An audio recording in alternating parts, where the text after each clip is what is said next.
District of North Fond du Lac. I'd like to call the meeting to order. Start with a roll call vote, please. Chisholm. Here. Goldowski here. Hack. Here. Stepbacher. Here. Pollock. Here. Board is 100% in attendance.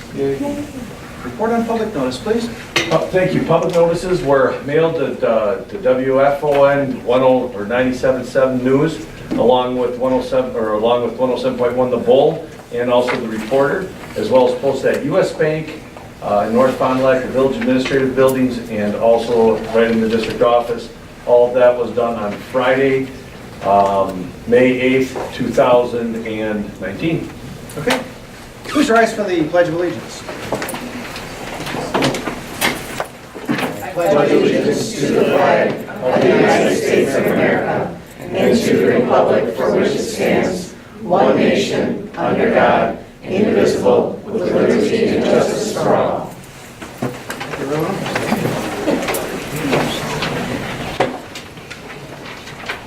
All right, next on the agenda is the election of officers. This is the first meeting that all of the board members have been in attendance since the April election, when two of us were re-elected, which triggers an annual event for the board where we elect amongst ourselves who's going to serve in what positions. So, at this time, I would like to open the floor for nominations for the office of president. Would you like me to take over, Mr. Chisholm, since you might be somebody that's nominated for one of these positions? That would be appropriate, Mr. Excellent, thank you. All right, so at this time, as the past deputy clerk, I'll open it up for any nominations for president of the school board for the school district North Fond du Lac. I will nominate Peter Chisholm for president. Okay, Steve Hawk nominates Peter Chisholm. Is there any second? I will second that decision. All right, Paul Stepbacher will then second. We'll open, is there any more people that would like to nominate or be nominated for president of the school board? Going once? Twice? Nominations are now closed. Since we have one candidate, a show of aye, those that are in favor of Pete Chisholm to become or maintain being the president of the school district of North Fond du Lac School Board, say aye. Aye. Opposed? Congratulations, Mr. President.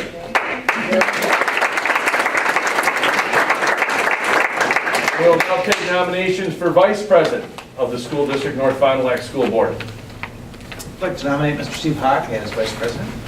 Peter Chisholm has nominated Steve Hawk as vice president of the school board. Is there a second? I'll second that. Mr. Sean Pollock has now seconded the nomination of Steve Hawk as vice president. Is there anybody else who would like to nominate or nominate themselves for vice president of the school board for the school district North Fond du Lac? Going once? Going twice? Now that we have only one candidate, all those in favor of Steve Hawk maintaining the vice president position on the school board in the school district North Fond du Lac, please say aye. Aye. Opposed? Congratulations, Mr. Vice President.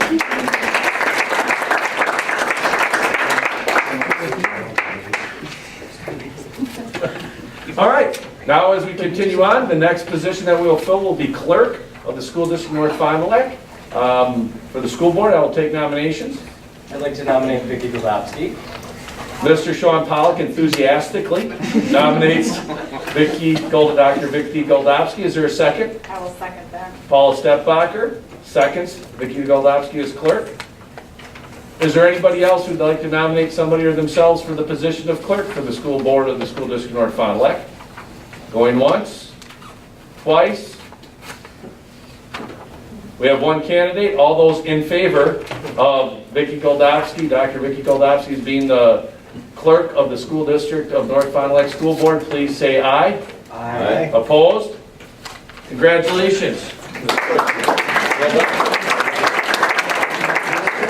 And now, for the one who controls the purse strings, signs all the checks, we'll take nominations for the treasurer of the school board for the school district North Fond du Lac. I will nominate Paul Stepbacher. Dr. Vicki Goldowski enthusiastically nominates Paula Stepbacher for the position of treasurer. Is there a second? I'll second that.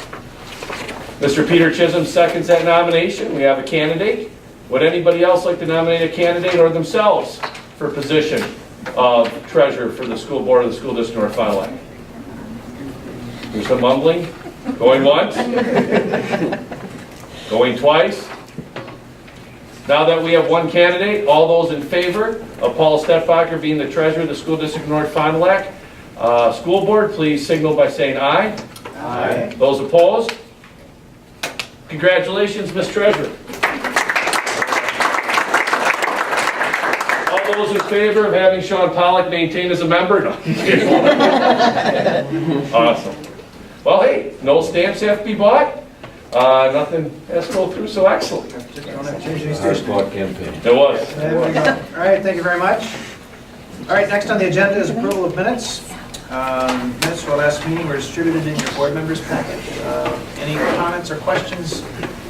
Yes, I have a correction to be made on the new business of the April 22nd meeting. On the bottom of page 2, the moved by Pollock, second by Hawk to approve educator contracts. Actually, what we did there, if I'm understanding or remembering correctly, is approved a single contract Right. of, I forget her name, but the new school psychologist. Rachel Correct? Plotchek. And, I mean, it should be corrected anyway, but because of Yeah. the way it reads there with all of the teachers on there and with my wife, I have a potential conflict of interest, so I shouldn't be seconding motions like that. So I just wanted to make sure that was corrected in the minutes. I think that's a good clarification. I put educators, we're in the hiring season, so I didn't know if we'd have another one or not have one. Yeah. So I think that's why I was on there, but I think that's a great clarification. Okay, good, that's all I. Okay, anything else? So with that correction, then the minutes will be approved with that correction as they were published. Next is the treasurer's report. The cash balance on hand as of April 23rd is $195,040.25. Our receipts, April 23rd through today, May 13th, is $135,502.14. We had transfers from investments of $750,000 for a total receipts of $1,080,542.39, with expenditures being $813,034.04, which leaves us a total cash balance on hand of $267,508.35. Our pre-approved checks total $441,261.20, and our board meeting checks are $217,266.59 for total bills to be approved of $658,527.79. Okay, thank you. The financial information was also distributed in the members' packet. Anybody have any questions? I just have one. Waste management for April, $5,000. Is that what we pay a month for trash? Pretty typical.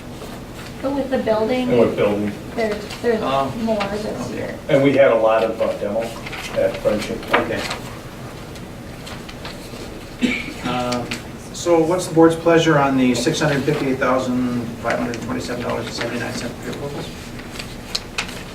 So moved. I'll second. All right, moved and seconded to authorize the checks listed in the financial information. So roll call vote, please. Hawk, Yes. Goldowski, yes. Stepbacher, Yes. Pollock, Yes. Chisholm. Yes. All right, motion carries. Thank you. Next, item H, clerk's report. We have some donations. We do. We have a couple of donations. One is from the Kiwanis Club of Fabulous Fond du Lac, $3,000 towards the FLC playground. Yeah? Yeah, yay. Hey, do you know who kind of helped spearhead that one, Vicki? Yes, I do. That's my Kiwanis Club. Thank you very much. And Mark Cardinal Concrete and Construction, $14,000 towards the building trades program. That is phenomenal. That was the two previous houses, and we just got that check, which will go right to Mike's program and help us as we move forward. Yes, that is all I have. Thank you. All right, very good. I don't see Dominic here tonight. Do you have a brief student council update? I do not, actually. I got an email late this afternoon saying that he would not be here tonight. We've kind of talked about making sure that we have backups for next year when our student is not able to make it. But they have kind of completed just finishing their end of the year. So if they have information, I'll share it for this summer. What's going on For you. Sunday? Well, they wouldn't share that, graduation. No, but I know that. Yeah. I'm just- Me. Yeah. I hope all of you will be present for graduation, so look forward to seeing all of you. As many It's always graduates exciting. we can get there. Anybody back here senior that's kind of excited? All right. All right, very good. So next on the agenda is item K, superintendent's report. All right, we have a couple things that we're going to add that aren't on there, but they don't need to be, it's not an emotional thing. So we also have, we have what's listed along with, we have our end of the year report from Oriole Outfitters. We're going to do that one first, then Kirk can get back out. I don't know if you've noticed when you got here, but there's quite a few people at FLC. We have the county, or the Flyway Conference track. So what we're going to do, and Anthony gets a second round pick later on, deferring so that Kirk can go first, and then we'll do music second. So I have committed a faux pas by omitting the citizens' input. Oh, hold on, let's do that quick. Good idea. So, Good idea. I'm sorry, I skipped over agenda item J, which is citizens' input. Citizens' input is an opportunity for anybody who comes to the board meeting to take a moment to address the school board in any matter that they would like to. So, is there anyone present who wishes to address the board?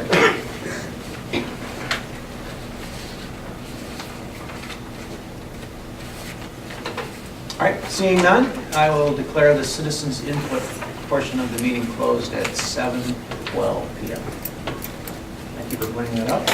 Now, All right, so at this time, I'll turn it over to Mr. Kurt Wismer, who had, before we go with the report, could you give a little, just a real, like, about 1 minute kind of pitch about what happened this weekend? Sure. So our Incubator EDU students, who had a really good program this year, had our final pitch event on Friday during the day. All 11 teams pitched in here. There was a team of 3 judges that awarded those 5 of those teams to proceed to the final round, which is at Urban Fuel Coffee Company on Saturday night. 3 of those teams received cash prizes, cash scholarship prizes. So in first place was our group Exact Traps. They literally made a better mousetrap with a laser. They won a $1,500 prize. Second place was, oh gosh, now I'm totally blanking. You know, I'm Was what? like computer pretty fast. Oh, right. So, Yeah. it was a company called Bamboo. It was a sports bra made out of bamboo fabric. So they won a $1,000 prize. I forgot about that. And then the third place was for $500 prize was Kids Companion, which is a kids bracelet for tracking for like childhood abductions and such. So really good showing, very good positive feedback. A lot of the community members and community supporters and such there. So And how much did Incubator EDU bring in private funds so far this year, $47,000. run the program? And then how many different people from different communities? We had, including Sean Pollock, about 15 or 16 mentors that were working with each of the individual teams throughout the year. We had another 15 to 20 community coaches, so guest speakers throughout the year, and then 10 or 15 investors. And I've got feelers out there for. I'm hoping for another 100, 120,000.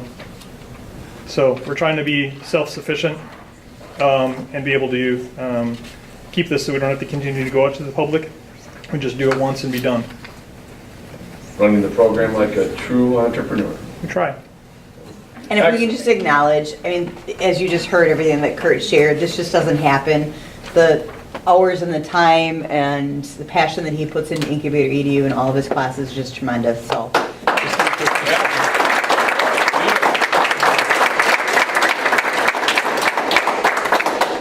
And at this time, I'd like to turn it over to Oriole Outfitters. I have your PowerPoint, so you just point to me and I'll forward it. You got a clicker, we're good. All right. Go ahead, ladies. If you guys want to stand here, that way you can be in the camera too. So stand right here and you can address the group that way.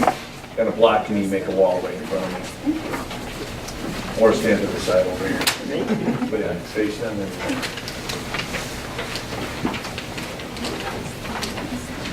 Ready, set, action. So we were the managers for the 2018-2019 school year for Oriole Outfitters. I'm Trisha Groyle.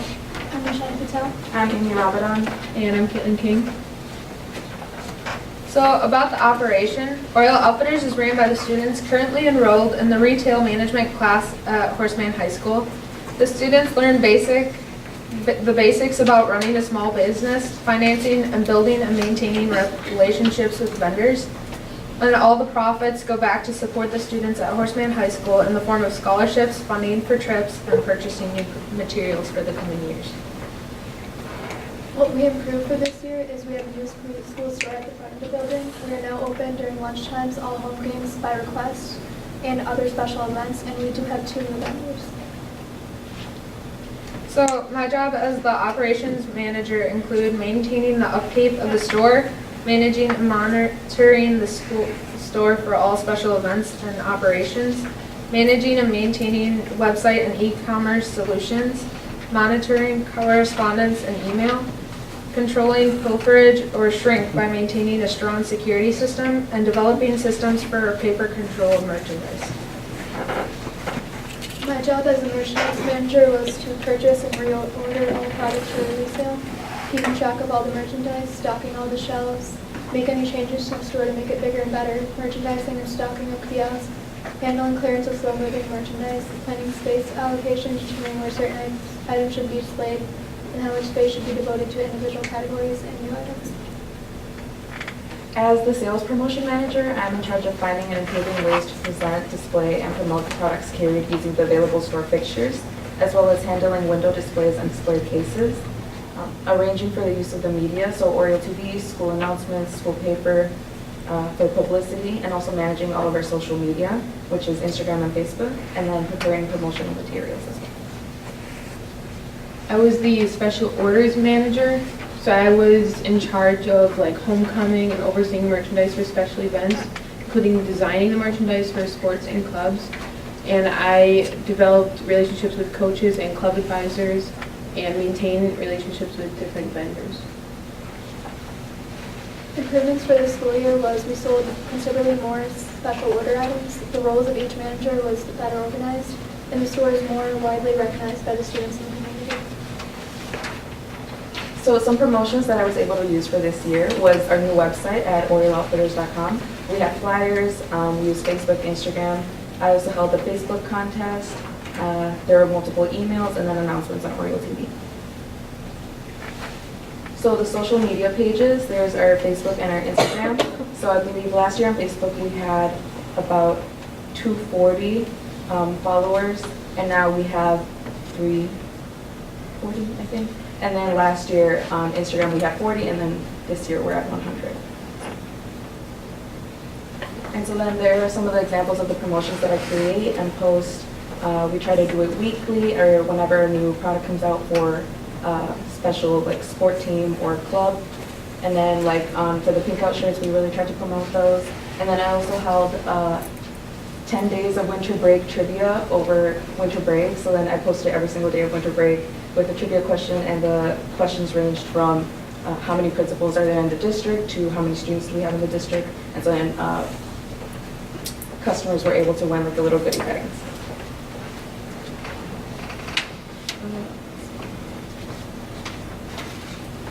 And then there's just a screenshot of our new website that we developed.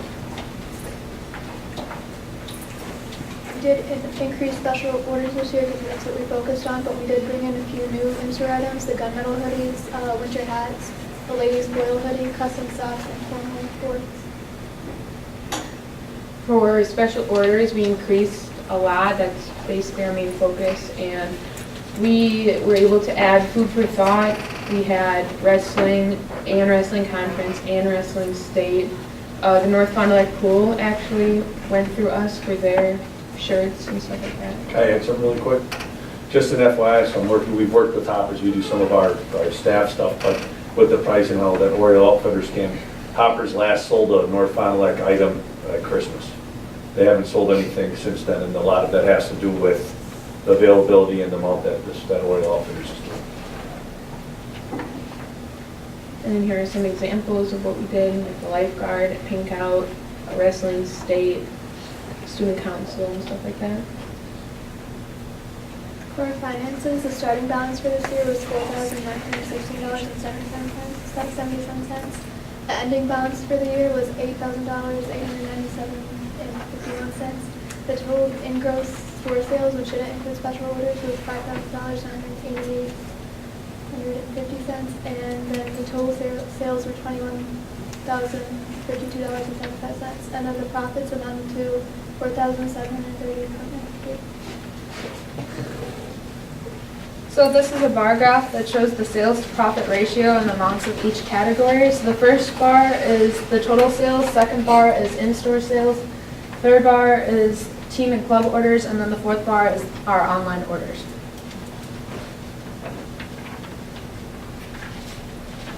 This is a pie chart showing the sales breakdown between the in-store, online, and team orders that we had throughout the years as well. So you can see a lot of our team and club orders were the most popular. Our profits, all of those goes back to the school, so 25% goes back to the managers. The remaining are distributed to scholarships, Incubator EDU, and FBLA.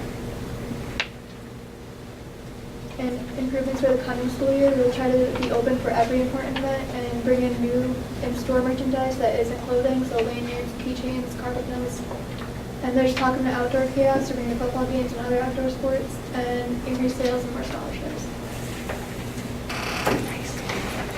Any questions?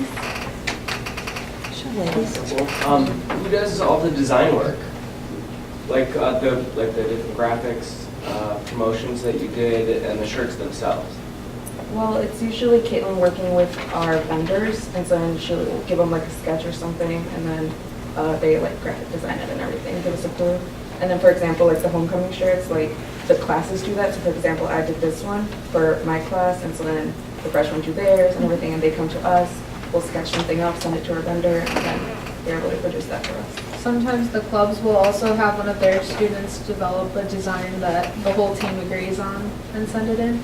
Or they'll have a general idea of what they want, and then they'll describe it in detail to us of all the things that they want on the shirts, or like the designs that they want. And so we'll give that information to our designer, and then she'll create something up for us. And we'll okay with the team, of course. Yeah. So you sold cornhole boards, were those manufactured in our? No, actually, a student's parent decided to come up with the idea, and we just started with it.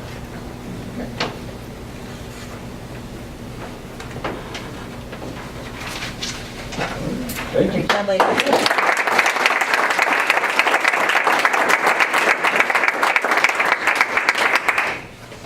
All right.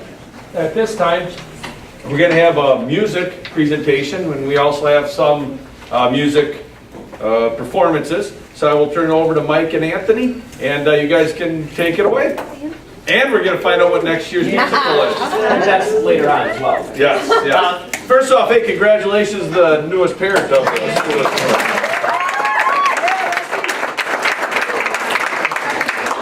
So before we acknowledge the state solo ensemble participants and have a couple of high school performances, I'm going to turn it over to my colleague at the middle school instrumental side, and he's going to talk about his students and whatnot with that, and we'll go about step by step. So we'll do that. Mr. Fedison here first. Well, thank you, Anthony.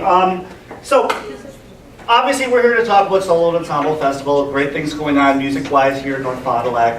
Some great things going on in band as well. Many of you know, 6th grade band was selected to perform at the State Capitol Building this year for the Capitol Concert Series in the state of Wisconsin. 7th and 8th grade band was selected to perform the national anthem of the Milwaukee Bucks home game back in December. A lot of great things, but I figured this would basically kind of sum everything up in terms of what band is here in North Fond du Lac. I want to show you guys a video. This is a video that we showed to our incoming 5th grade class when I went over to FLC to talk about 5th grade band. So it's a video called It's Time. So it kind of basically brings everything together of what we've done this year for band in the past too.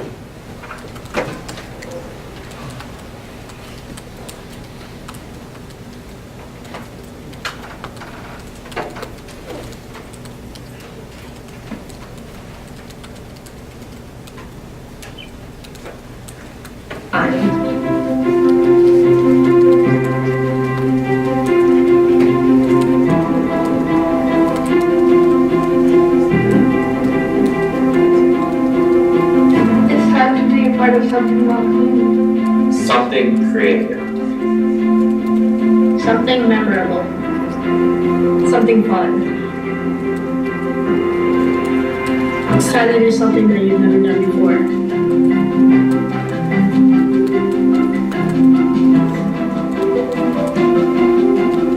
Something you remember for a lifetime.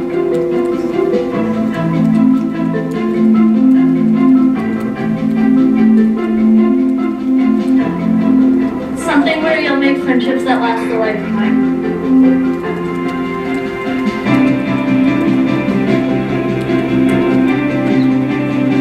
Something on a team where everyone matters.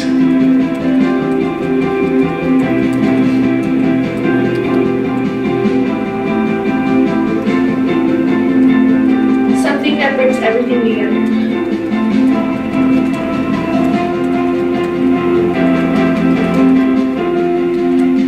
Something bigger than anyone individual.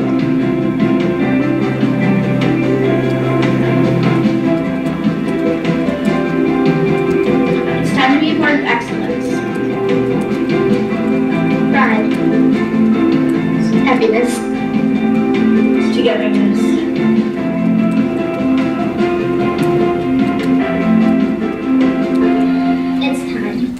It's time. It's time to be part of our North Bonnie Band family.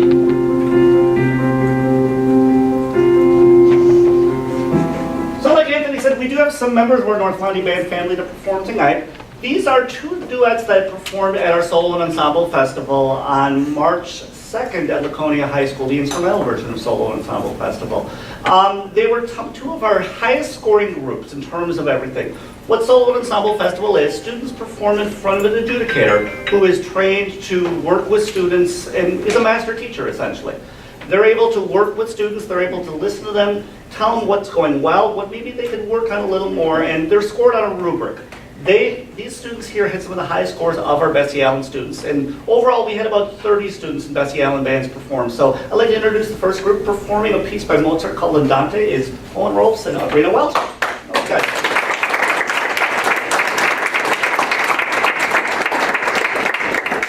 Mr. Sadoff, should we go right over here then, or? Sure. Okay. Yep, perfect. There we go.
Featured tonight will be Brady Christian and Zach Lewick performing a song called Russian Hymn. Give them a round of applause.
guys. I'm going to hand it back over to Mr. Rasmussen.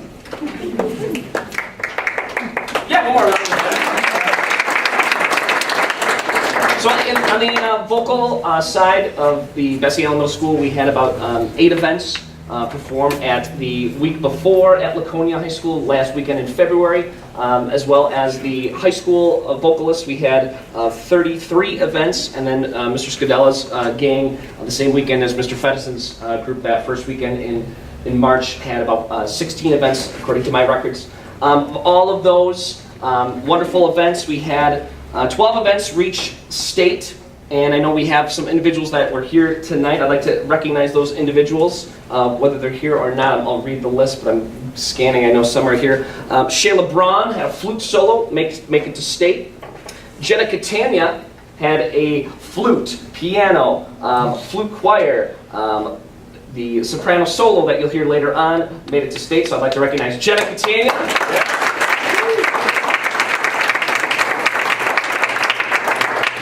Gabby Docknell had a alto sax solo, as well as the flute choir, flute choir? No, maybe. No, I'm reading wrong. Gabby Docknell also made it to state, so Gabby Docknell. Cameron Seminis, both with alto solo as well as the musical theater, made it to state, so congratulations. Kevin Humphrey had a bass solo as a freshman, making it to state. Way to go, Kevin. Megan McClyman as a soprano, musical theater solo, made it to state. Paige Smith had an alto solo, also make it to state. Congrats to Paige Smith. The flute choir members below are Jenna Catania, Madison DeBow, Rachel Gedderts, Trisha Groyle, Evelyn Neary, Autumn Belangi, Kylie Wood, Abby Gilgenbach, back there on the bass, Shayla Braun, and Dominic Ackerman. So all of you made it to state, as well as Corinne Martin, who made it to state not only with her performance, but she was also nominated. Individuals that score a first have an opportunity to be nominated for exemplary performance. Out of the many hundreds of events, only 496 ended up being nominated. Corinne Martin ended up being nominated for an exemplary performance. Only 180 eventually were awarded, but still to be nominated, a tremendous accomplishment for Corinne. So I'd like to acknowledge Corinne Martin at this time. We have 2 seniors that will be performing a piece for one each individually. We're starting with our classical piece, Ms. Jenna Catania. So I will have her introduce the piece, and we'll have her stand perhaps maybe over here. Perhaps over here. The camera, can we? Yep, yeah, we can make it work. Make it work. Darn straight. Awesome. Explore your space, Jenna. Okay, the piece that I'm singing is Lachen und Weinen. It's by Franz Schubert. It was, an interesting fact about this piece is it was originally published without a title, and then later Franz Schubert named it after the first word, Lachen und Weinen, which translates to laughing and crying.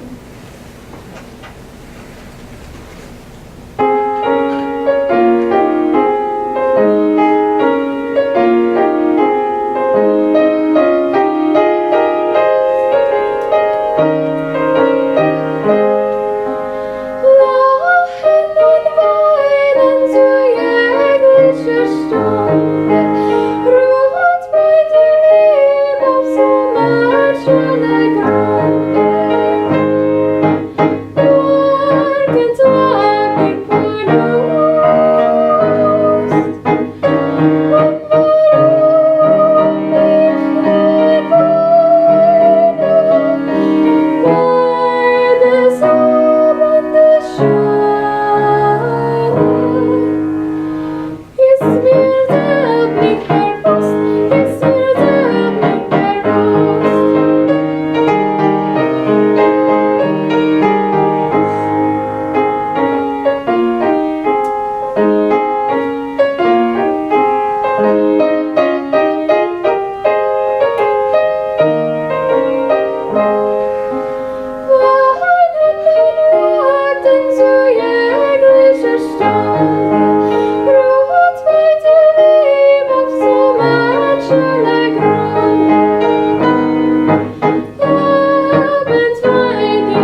inside scoop on this, but why don't you tell the rest of the board how far in advance you learned the song in a different language?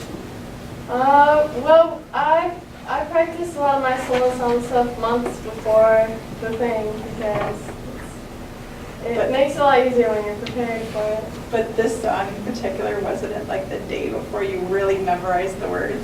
Yeah, a couple days before I made sure I really went through it. So that just- it's hard because you don't know exactly what you're saying. It makes it more hard work to do that. Could you also tell everybody the opportunity that Jenna had too in the fall? Yes, in the fall, Jenna was selected as one of the WSMA state honor participants for the women's choir. There's a women's choir and a mixed choir. Multiple, I think there's 1,600 auditions that take place over 2 weekends in the state of Wisconsin. Only about 430 events or 430 slots are filled. For females, it's only about 200 for vocalists. And Jenna was selected as a participant of this past year's State Honors Choir, which is a great recognition not only for her, but for the school district, for the community. So bravo to Jenna on being selected for that. So our final performance this evening, she'll be singing in English. I'll let Cameron introduce herself and the piece that she'll be performing. Hello, my name is Cameron Seminus. I'm a senior. Today I will be singing The Wizard and I from the musical Wicked. In this story, Elphaba is green. She's quite ugly, and she is unsure about her talents that she has been given. And so she goes to seek help from her teacher, Miss Madam Morrible. She is astonished with her talents and her sickly, ugly appearance, and tells her she'll arrange a meeting with the wizard at once. So this is her story of her hopes and dreams. So. Awesome.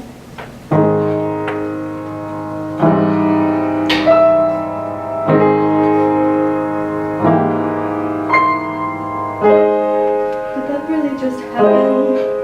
Have I actually understood this weird quirk I've tried to suppress or hide is a talent that could help me meet the wizard if I make good.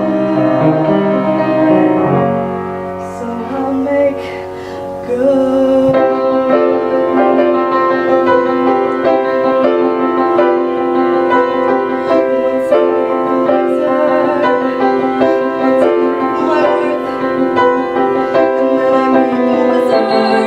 What I've waited for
as you've seen, the talent is from K through 12 is so wonderful. I can't thank enough. Not only my colleague on the instrumental side at the high school, Mr. Jerry Skidella, who I'd like to acknowledge at this time for 35 wonderful, great years here in the district.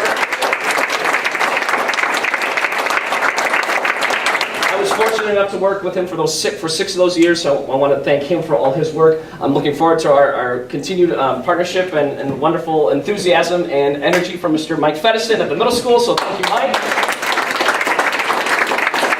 And I can't thank enough, starting at the foundation at FLC, Ms. Heather Fauska, so thank you to Heather. And looking forward to our future partnership with Ms. Julia Leitery. Going forward at the high schools, who will be helping us out at the pit for next year's musical, which, drum roll please, the first weekend in November of 2019, our 6th annual fall musical, thank you, will be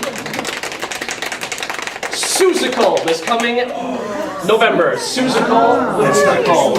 So we got some Dr. Seuss stuff going on. Susical, the musical, November 1st, 2nd, and 3rd. Looking forward to it. It'll be a lot of fun. And looking forward to having continued excellence. And thank you again to Ms. Samantha McGill-Freeman, Mr. Aaron Sadoff, all the admin, all the school board for your support with all of the students and the music programs. It starts from the top, and it's the reason why it's so good, and that's because of people like you guys that help lead that way. So thank you so much. Happy to bring another music. All right, let's hear it again for Mike and Anthony for their great leadership. If all of our performers and solo ensemble state winners, if you guys would all stand up, please.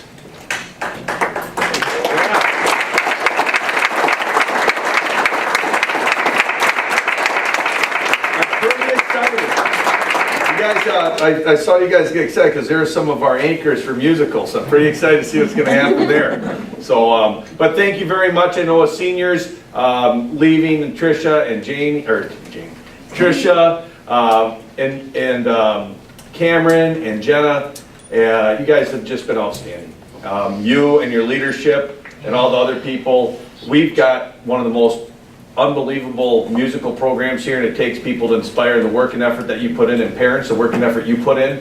This talent just doesn't happen. It's because of hard work. So thank you to parents, but you guys have left a huge mark on here. 6th annual musical with the pit. That's huge. For our school, with the amount of people we have, the amount of talent we have, it's just unbelievable. So thank you to all you. What you guys do and think matters. You've laid a great foundation. So thank you.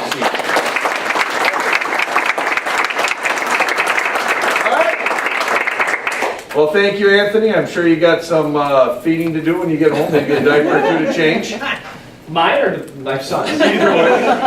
And we got another baby coming on Thursday at the elementary school. So sweet. Yeah, awesome. We got baby Orioles all over the place, and you should be getting your onesie soon if you haven't already. Actually, my wife sent a picture. Thank you so much. That's awesome. And good job security, right? Oh yeah. All right. Well, thank you guys. And at this time, there will be a few seconds of pausing. You are more than welcome to stay for the remainder of the meeting, but at this time, if you'd like to go back home and kind of take some time to get out, you're more than welcome. So. And by the way, most people leave. So just I'm not saying you got to feel guilt or anything like that. You can always catch it on video later on. Yeah, nice job. Like what time they would potentially run the dress rehearsals. Last time they did 12:45 start. That'll keep. Yeah. What time are our lunches? We got Miracle Milk and some other stuff we got.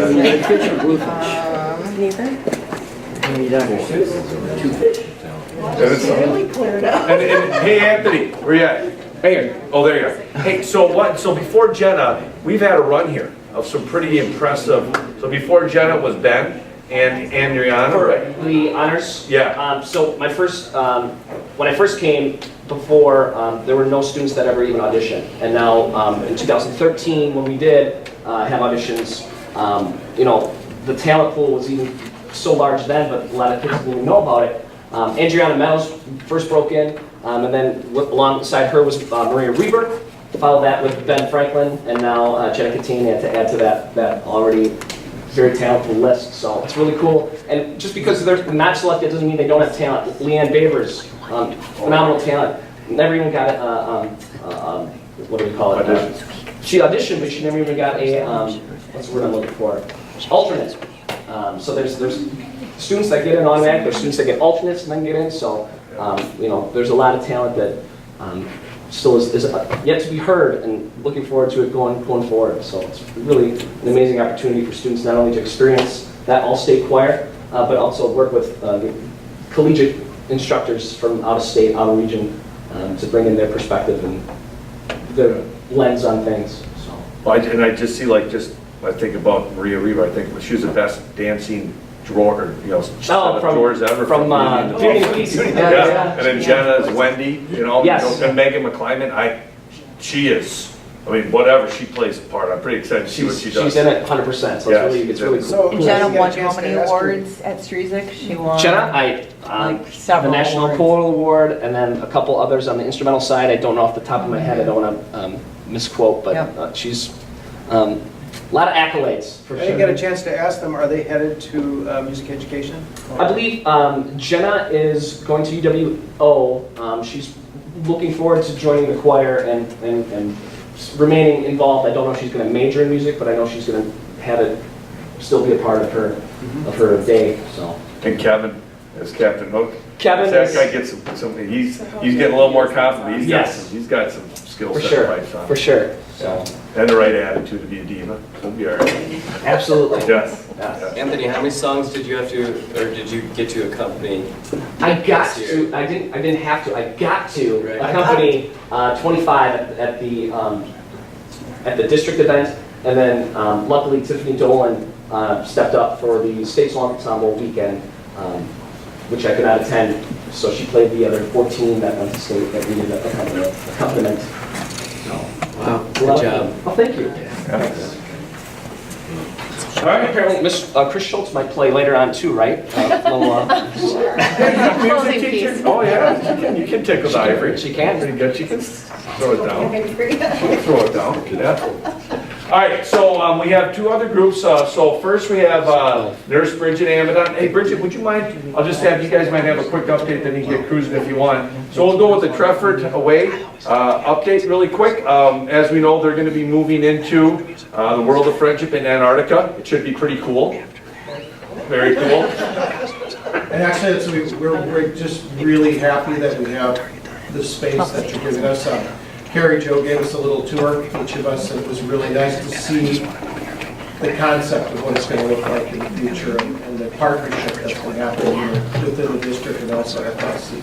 So we're just really looking forward to it. They made some adjustments right away so that there could be some supports put in for a couple of swings for the students, and they were able to do that right away because they got space early enough for it. So.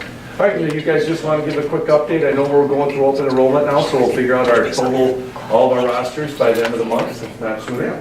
Yep. Yes, so we have our 40 students, and some of those will be going through open enrollment, so I'm not sure how fast that all comes to be. But then we have a wait list of about 17 or 18. 17, right now, yes. 17 students waiting to get in, so it's exciting. This summer we have got a lot of professional development planned for our group, and we recently were able to hire 2 teacher assistants within our teacher aid pool. So we're really excited about who came on board for that. So that's Missy Cermak and Sarah Bednar will be moving over to be the instructional aides. Yep. Yeah, and so we're going to involve those 2 assistants in a lot of our planning so they can really be on board with our line of thinking and our curriculum, and we're hoping that we can just really interchange with the adults in the room, like tag team, so to speak, that they'll be up to speed and able to do some of the literacy work, and we'll really be able to break down our groups of children into small groups, so we're excited about that. A lot of work to do yet on the curriculum and making report cards, figuring that out. We're going to do some family engagement this summer too, so like these 3 or 4 different events. So excited. Thank you. Do you guys have any questions? And I've been working with Alan Patterson, he's the board president, along with Meg, who's been a representative on the admin team, has just done a great job. She's invited to every one of our meetings at any time.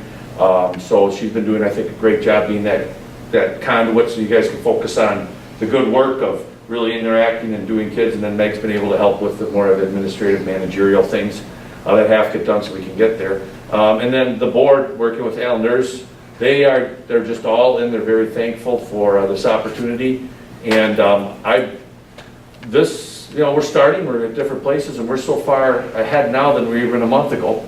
And it's really going to be fun to see how everything turns out. So I want to really thank Tim, who was a new addition in January. So Tim, welcome to Oriole Nation. You got a contract coming up too tonight. And Beth, your planning and now all the services that you're going to be doing there, along with Karen Bartelt and Tiffany Dolan. And now we have the 2 instructional aides. So it's going to be neat to see our newest school open up in the fall serving kids. So thank you guys. How was the training on the 26th? How did that go? It was good. There was a lot of information we didn't know about before. That was very interesting to find out. And he's just a wealth of knowledge, and, you know, it will take our phone calls, so, yes. You know, because there will be questions along the way. Yep, and Maria and Chris had said, and then Chris is kind of working with as that liaison from the district side with I think it's over half the students also having IEP, so she's been interacting with the school quite a bit. But what's really cool is that it's no longer, well, we think this, we think that. This is what it is. And now we kind of know what this is. Like, one of the things that we didn't realize is that for placement at the Trafford Way, that actually goes through an IEP process that goes on, which changes a lot. And really, it's a great, even though there's 27 IEPs that have to be done before the end of the year, which is quite a bit. But other than that, what it ends up doing is it allows for that really open, honest vetting about that placement of that student, taking the parents and the team's perspective. So that was just one thing that really, although it's a different pivot from what we had believed, I think it's going to help out tremendously too. So.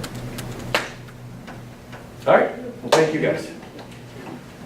And then you guys, if you want, June and July, probably, we'll talk. We'll see, because they're pretty more low key, but we'll talk. All right, thank you guys very much. And now what we have is so Nurse Bridget and I, in the district, we have been, how long have we been working together? 10 years. So it's been since my 10-year superintendent. So we used to get our services from the school district, from Fond du Lac, and Bridget was an employee of Fond du Lac that we then paid Fond du Lac for. Well, we got a lot of service, and Bridget, you know, as she continued to grow, really figured out, you know, I can do some of this stuff. And I'm like, no, you can do a lot of this stuff. And you can figure it out. So we figured out our strategy and how it worked. And I think it was about 3-4 years ago that Bridget then left Fond du Lac, became our RN, our school nurse. And since that, her reaching out to the county, working with Fond du Lac, working with CSIS, with the retirement of Marion Sheridan in Fond du Lac, I think we have probably the go-to nurse, and also with her building the support of the district, her building her program. We have 3 nurses in our schools. We have 1 RN and we have 2 LPNs. And our district right now is able to proactively do things with students instead of always be reactive. And that nursing piece, as we go into our social and emotional learning and the mental health, is huge. It's critical of how we can help support that. So tonight, Bridget is going to do a kind of a state of the nursing, and then also I'll be putting it on an agenda item in June about a Narcan policy, so that we can have Narcan in our schools to help with. Do you want me to share this information Oh yes, now? we're going to talk about it now, and then once they get a handle on it, I'll put it on in June, and then we'll get it passed. So. Okay. Yep. So I'm going to turn it over to Bridget, but before I do that, I want to just give a big round of applause and thank you, Bridget, to you and your team, Julie and Emily, and you guys have been doing a great job, so thank you so much for all that you do. I really appreciate all the support from Aaron, administration, and of course you as well. I couldn't do my job without everyone's support. So a few things that I did want to go over. I did hand out the Narcan policy that I kind of went through, got some information from CISA and also DPI on suggestions on verbiage for the policy.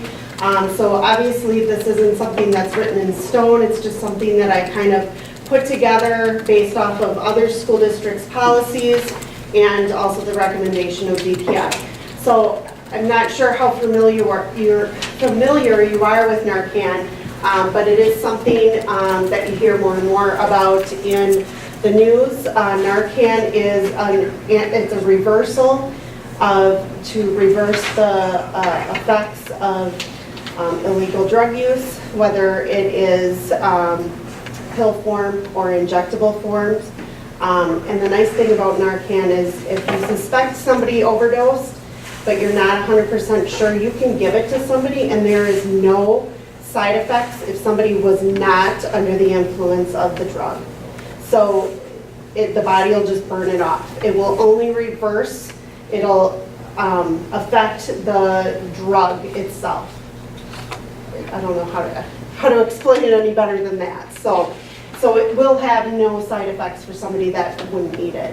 So my goal would be to get Narcan at the high school, to have on hand for not only students, but any person just that would walk in, just like the epinephrine that we have on open stock epi, we call it. So we can give it to anybody that were to be having symptoms of an anaphylactic reaction. This is the same thing, Narcan. So my goal would be to keep it in the office locked up. So obviously we wouldn't be able to give it out of school hours because the office is locked. So it's mostly during school time or if somebody were to have access, like support staff that has the medication cabinet key, which is just office staff and nursing. So, but right now we're just looking at having the nurses and administration trained on it. So obviously Sam Freeman would be trained as well as Julie, Emily, and myself. It would be nasal form, so it's a nasal mist. And it's free for the district. There's a free program out there that will give 2 doses for the school district. So that's what I'm looking at getting for the school. I already had talked to Dr. Fredrickson, who is our medical advisor for the district. And Bridget, if you could kind of like just recap or remind them what that means. Because this is a newer thing since we've had Dr. Fredrickson. We needed him for a while, but you made that great relationship. Right. So Dr. Russell Fredrickson is out of the North Fond du Lac Agnesian Clinic. And so I have worked with him. He's agreed to be our medical advisor for the district. So if we ever need something ordered, like we had EpiPens that needed to be reordered, and he went ahead and signed for it. I've also, talked to him about, for example, the measles outbreak and what that would look like for the district. So I do have a pretty good relationship. I can email him or call him at any time, and he's really quick at responding to any requests or questions that I might have.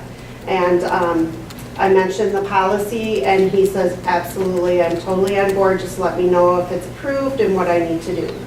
So I feel that, unfortunately, it's not something that you want to have to stop, but for the health of others, I mean, we have had issues with students in the past that possibly could have benefited from it. They're okay.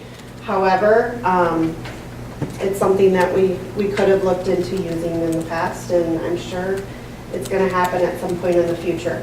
I have looked into it. I've asked the police department here in North Fond du Lac. They have gotten a bunch of free Narcan doses themselves. However, they're not going to be able to use it for public. It's for themselves. So if they are doing a car search and get poked by a needle or something, they can give that medication to themselves to prevent having an adverse reaction to a drug. So the only other person that were to carry it is the EMS. And minutes do count. So if somebody were to be found unconscious in the bathroom and we are questioning drug use because we see track lines, we can go ahead and give it as we're calling 911. Worst case scenario side effects is they could, when they come out of it, they could end up going through withdrawal symptoms from the drug, or from the Narcan. But, anybody have any questions about it? Bridget, can you explain, are other districts doing this or looking at doing this? There are other districts. I know Ripon has it, as well as up in the Fox Valley area. Fond du Lac has not done it yet. However, with talking with them, they're kind of curious to see how I go about doing it, because Marion's not there anymore.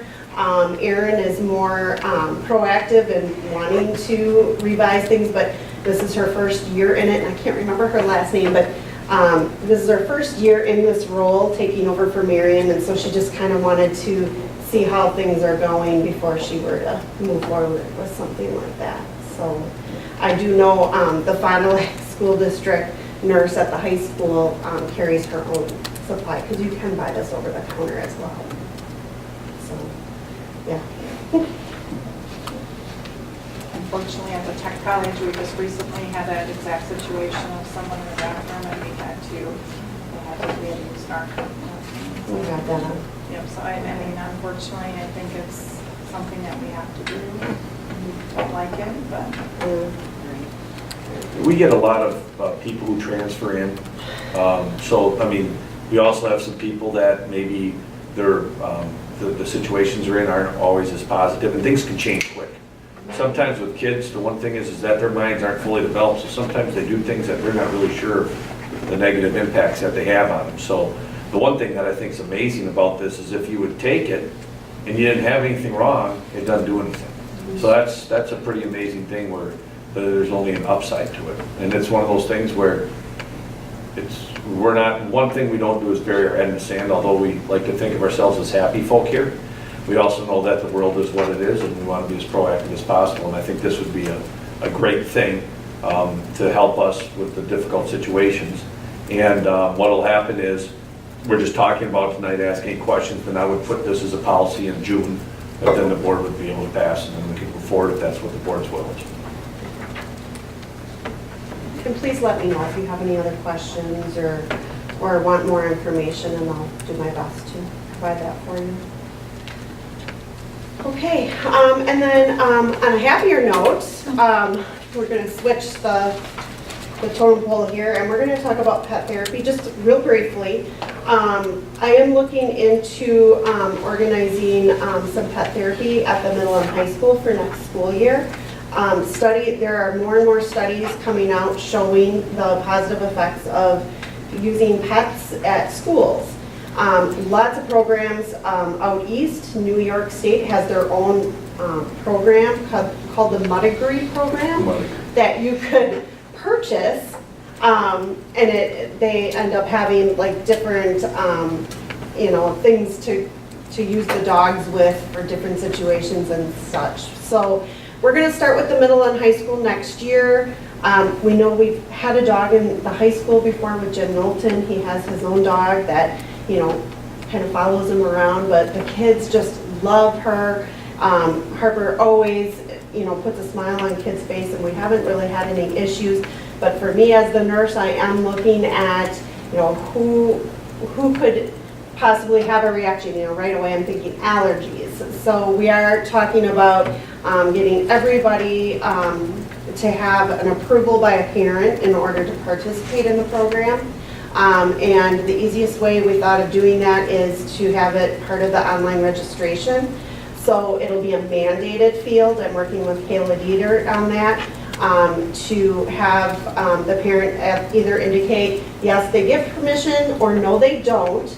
And if they say no, to list reasons why, and then I'll follow up individually on a case-by-case basis to find out exactly what it is. I mean, I know one student for sure has had a history of a pretty horrific dog bite where she had to have surgery. So, those people, I am going to obviously try to avoid having them near the dog.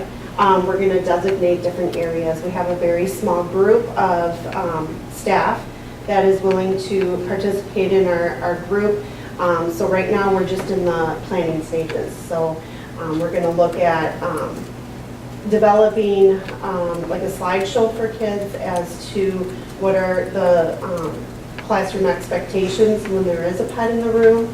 And also just some information that we will be sending out to families, just to give them a heads up on what this will look like. So we'll be working, actually our meeting is tomorrow after school. So we just met 2 weeks ago. It's very, very early in the state, planning stages, but there'll be lots of new information to come on that. Bree, can you tell just a really quick, what's it take to become a therapy dog?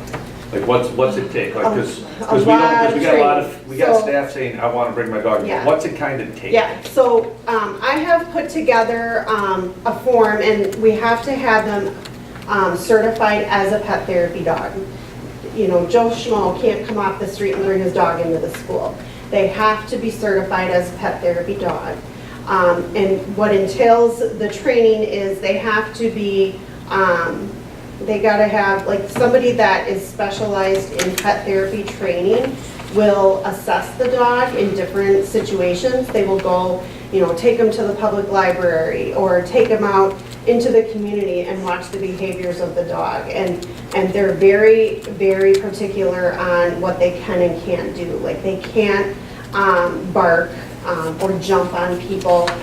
They can't show any type of aggression or anything towards any other dogs, even though we'd only have probably one dog at a time in this school. And then they also, with the one program that we're working on, Pause for Life, I think it was it called? Possibilities? Is it- Possibilities. No. Tails for Life? No. Mm-mm. Oh, there's a program, there's a pet therapy program here in town. And so I've been. Take care. What's that? Sorry, I don't have it all with me. But they are actually working with us. I'm gonna go to their next board meeting and talk about what we're kind of thinking of doing. And they're more than willing to come and talk to us, talk to the school board, talk to administration, present, what they do, what, the ideal situation is for a pet therapy dog. And then also they have their own insurance, pet therapy insurance. So if we're going to be utilizing their volunteers to start with as like a pilot program. So we're not going to invest in having, like, just for instance, my dog become a pet therapy dog. I mean, why put all that effort into it if it's not going to work out in the long run? So we're piloting it next year for the middle and high school, and if it works out, we'll maybe advance it into the elementary at some point. But it really depends on how everything goes. We're really looking at bringing in the dogs for like special ed classrooms because it will decrease behaviors by 90% having a dog in the room. So we're going to try piloting that.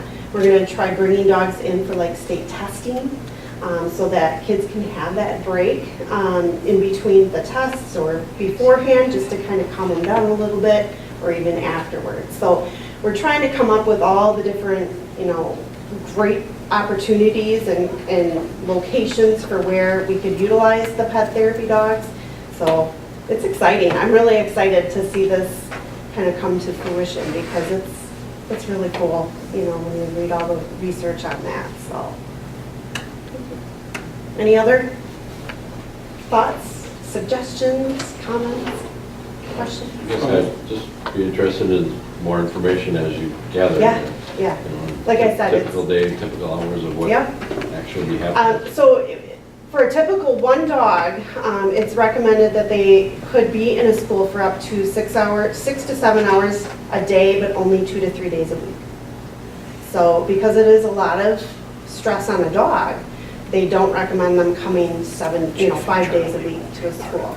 So limited hours and creating that safe space for the dog. So if the dog, if they're dealing with a child that's, accelerated in their aggression, that the dog will have a place that it can go to where there are no students around, that it knows it can just take a break.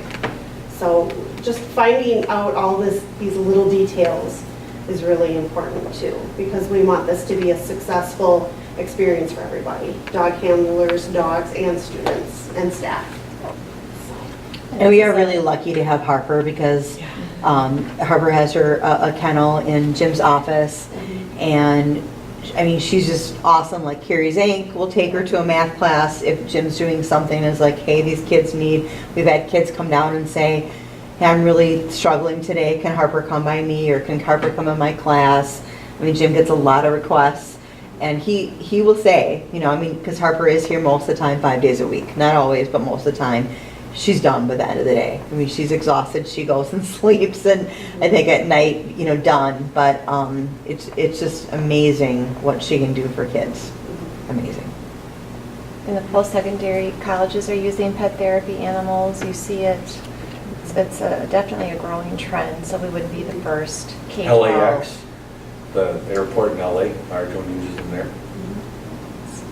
It's really common in nursing homes, schools, or read-to-school programs, so the dogs will come and the kids can either read at a school, like elementary level, or in public libraries. That's really a huge thing, and they've seen such an increase in reading levels when kids read to dogs, because the dogs, they don't care if the student's struggling and, you know, with certain words. They're just there to comfort them. So, yeah, it's really cool. So who would own the dog? So right now, with the company that we're kind of working with, they're a nonprofit. They have people that own dogs that have their dogs certified, and they volunteer their time and their dogs. And they pay, I think it's $35 a year to be a member of this program, and then their insurance is covered for the dog. So, yeah. And so it's mostly retired people. Beth Haig, who is a retired principal, she substitutes for us at the high school a lot of times. She actually, as part of this program, she's the one that got me into it. She's bringing her dog to our meeting tomorrow so we can meet him. And she comes with a wealth of information. She's had a lot of pet therapy dogs in the past. So she has a lot of experience, and she's really passionate about this as well. So.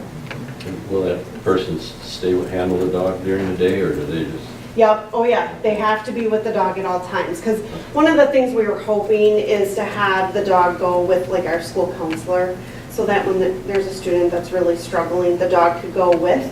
However, they have to be with their handler. So we're trying to figure the logistics out because of HIPAA and FERPA. We can't just have the handler in the room with the student, and who's going to want to open up when there's a stranger in the room.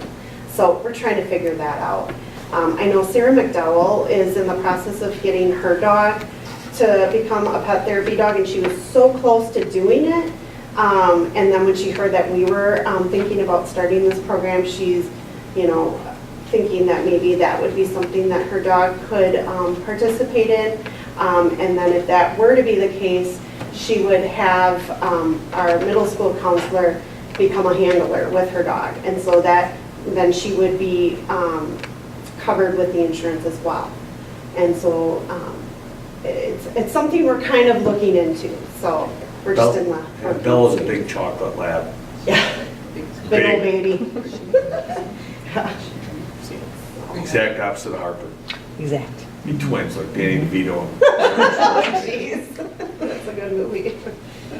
Okay, so as soon as I have more information, I'll definitely be presenting it to you guys as, you know, as we go along. So, and then last but not least, I thought I would start with a health report. I haven't done this in a couple years since Marion Sheridan was doing it, but I really want to show you all of what the nurses do for our district, because it's pretty, and this is just a little bit of what we do, but I kind of wanted to show us off. So specific, I'm just going to kind of go down. I'm the RN, so I'm kind of in charge of all the nurses, and I work 7 days for 2-week time frame. So I work 4 days 1 week, 3 the next. And then both Julie and Emily are full-time LPNs. Julie, we kind of started the year doing one way, and now we've kind of figured out that it's better to do it the opposite way. So Julie's working full-time at Friendship. Emily's working the middle and high school. So they're kind of doing office, you know, the health room daily meds and working with students that are, maybe struggling or not feeling well, have a lot of mental health, especially in the middle and high school, but Julie sees a lot of it at the elementary level too. So they're kind of like a social worker and nurse in one because they deal with a lot. And I told them I couldn't do my job without them because this gives me the opportunity to look at the big picture and to be able to focus more on preventatives and policies and just really kind of get our program up and running and put it in a better spot than we ever have been. I've always been 3 to 4 days a week, and I was doing it all by myself for the entire district. And I was swamped, and I couldn't do half as much as what we can do now for our students and staff. I mean, we see staff too. We have staff come in and ask for, suggestions or, what do I do? I've got this rash or whatever it is. So we're here for everybody. We're not just here for the kids. It's almost like how people ask State Man, they have something at their house they need fixed, go to the nurses. And another thing too, I'll just, as administrators, you guys, Sam, you can talk about more of Emily and then Carrie Jo with Julie. But one thing I've noticed is they might be listed as LPNs, but they're in that office and they'll answer. They'll do anything that they can to help. It's pretty amazing we have with the people that we have. Yeah, it's been really helpful this year because again, like Bridget, I used to do it and sometimes maybe just because of my child didn't get cooperation, but Emily will call a lot of doctor's offices for us, because obviously we get some interesting medical excuses, some that were like, this date's crossed out and there's all these dates and or it's typed in, but then there's the handwriting. We just get lots, and then some doctors are really open to excusing many days without seeing kids and everything, and maybe that that was harder for them to answer me or whatever. But Emily seems to get more answers, so that's really helpful. And just having someone there, it is so nice that because the amount of traffic we have in the office is a lot, and so for Becky and Linda not to have to go, hold on, that, hey, go see Emily, get your temperature taken, yep, get an ice pack, whatever, it is really nice to have someone there. And for us at FLC, Julie has done several referrals to day treatment or inpatient mental health placements. We're seeing, like you mentioned, just a huge increase in the number of students in K-5 that need mental health services that are way beyond what the school can provide. So Julie has really, through the Allies in Mental Health Education team that she set up for K-5, she's learned a lot with us. We've learned a lot from her, but we've learned a lot together, and especially with us losing Liz Legler and not having a school psych on staff, we've really leaned on Julie, and she's risen to the occasion of helping us navigate some spaces that, because it wouldn't typically be what an LPN does, but she never says no. She's always willing to lend a hand. She's been amazing. She answers the phone, she does whatever she needs to. And in our new space now, what's really great is, as Bridget and Julie helped us design that space initially, there's an entryway to the hallway for the kids. So rather than the kids coming into the front office with Kathy and Connie and then having to wait, they just knock on Julie's door for the meds and Julie sees them immediately. It's just a direct interaction with the kids, and it's been great. And then Bridget's been a huge support. We've now got 2 cots and adjustable lighting. Just the whole place is much better suited to have a full-time person, and we're just really thankful for that. And then Bridget comes over and checks in, which is great just to have that double check, and I know Julie appreciates it. So we just can't imagine what it was like you said, when it was just Bridget, or even at the beginning of the year when it was, rotating staff. So that's probably been one of the best things that I really am thankful for, that we were able to designate specific staff members at different buildings to really get to know the kids, really get to know the meds, really be on top of things. So the nursing team is doing a great job in supporting our kids and our staff. Then at Bessie Allen will be another room that's going to be available too for nursing services. And then Bridget's office will stay right there, right? Yep, so. I think. Yeah, we'll be. Well, Tom and I are kind of working on that. All right, cool. We'll figure it out. Yeah. But so really, one thing about investing in nurses, one thing that this district that we really kind of aspire to is preventative. we react about everything, but a lot of the things that we've added in the past 5-10 years have been to try to get kids to not have as many issues. You know, the whole idea, if we can get somebody on a medical or on an attendance plan or something, if we can do that the sooner than later, they don't need as many services. And by investing in the 2 LPNs, and now after a few years of figuring out actually how that works, how that can go, it's really, I think, there's no way we could really quantify what we would be like without, but I know that we're doing outstanding things because of that. And feeding right into that, Samantha and the team, Carrie Jo, applied for the AMHE grant, which is how much? $75,000 for 2 years. We'll find that out, and that's also, it's all tied together. That's the one thing, is that all this meshes together. It's just not health and mental services and education services. They all kind of, if you don't have the health and if you don't have the mental capacity, that whole education thing doesn't really happen anyway. So they're at the foundation and crux of what we do, and I really appreciate all that you've done. So I'll just go through a couple more things. We do have a urinary catheterization every day that we do on a student. So nursing staff have to do that. That's not something that I can delegate onto regular staff. We do have one student that's diabetic. Now, we had 2 at the beginning of the year. One has left, and the one now is more independent. He can pretty much do it on his own, but it's just checking in occasionally to see how things are going. We have 2 students that need as-needed nebulizer treatments, which is breathing treatments. It's almost like an asthma, well, it's for asthma, but instead of an inhaler, it's wearing the mask, and that constant medication is being pumped in through tubing. Colostomy care, we have one student with a colostomy bag who has since left the district, but that was for the first half of the school year. And then we have 2 students with G-tube flushes and feedings every day.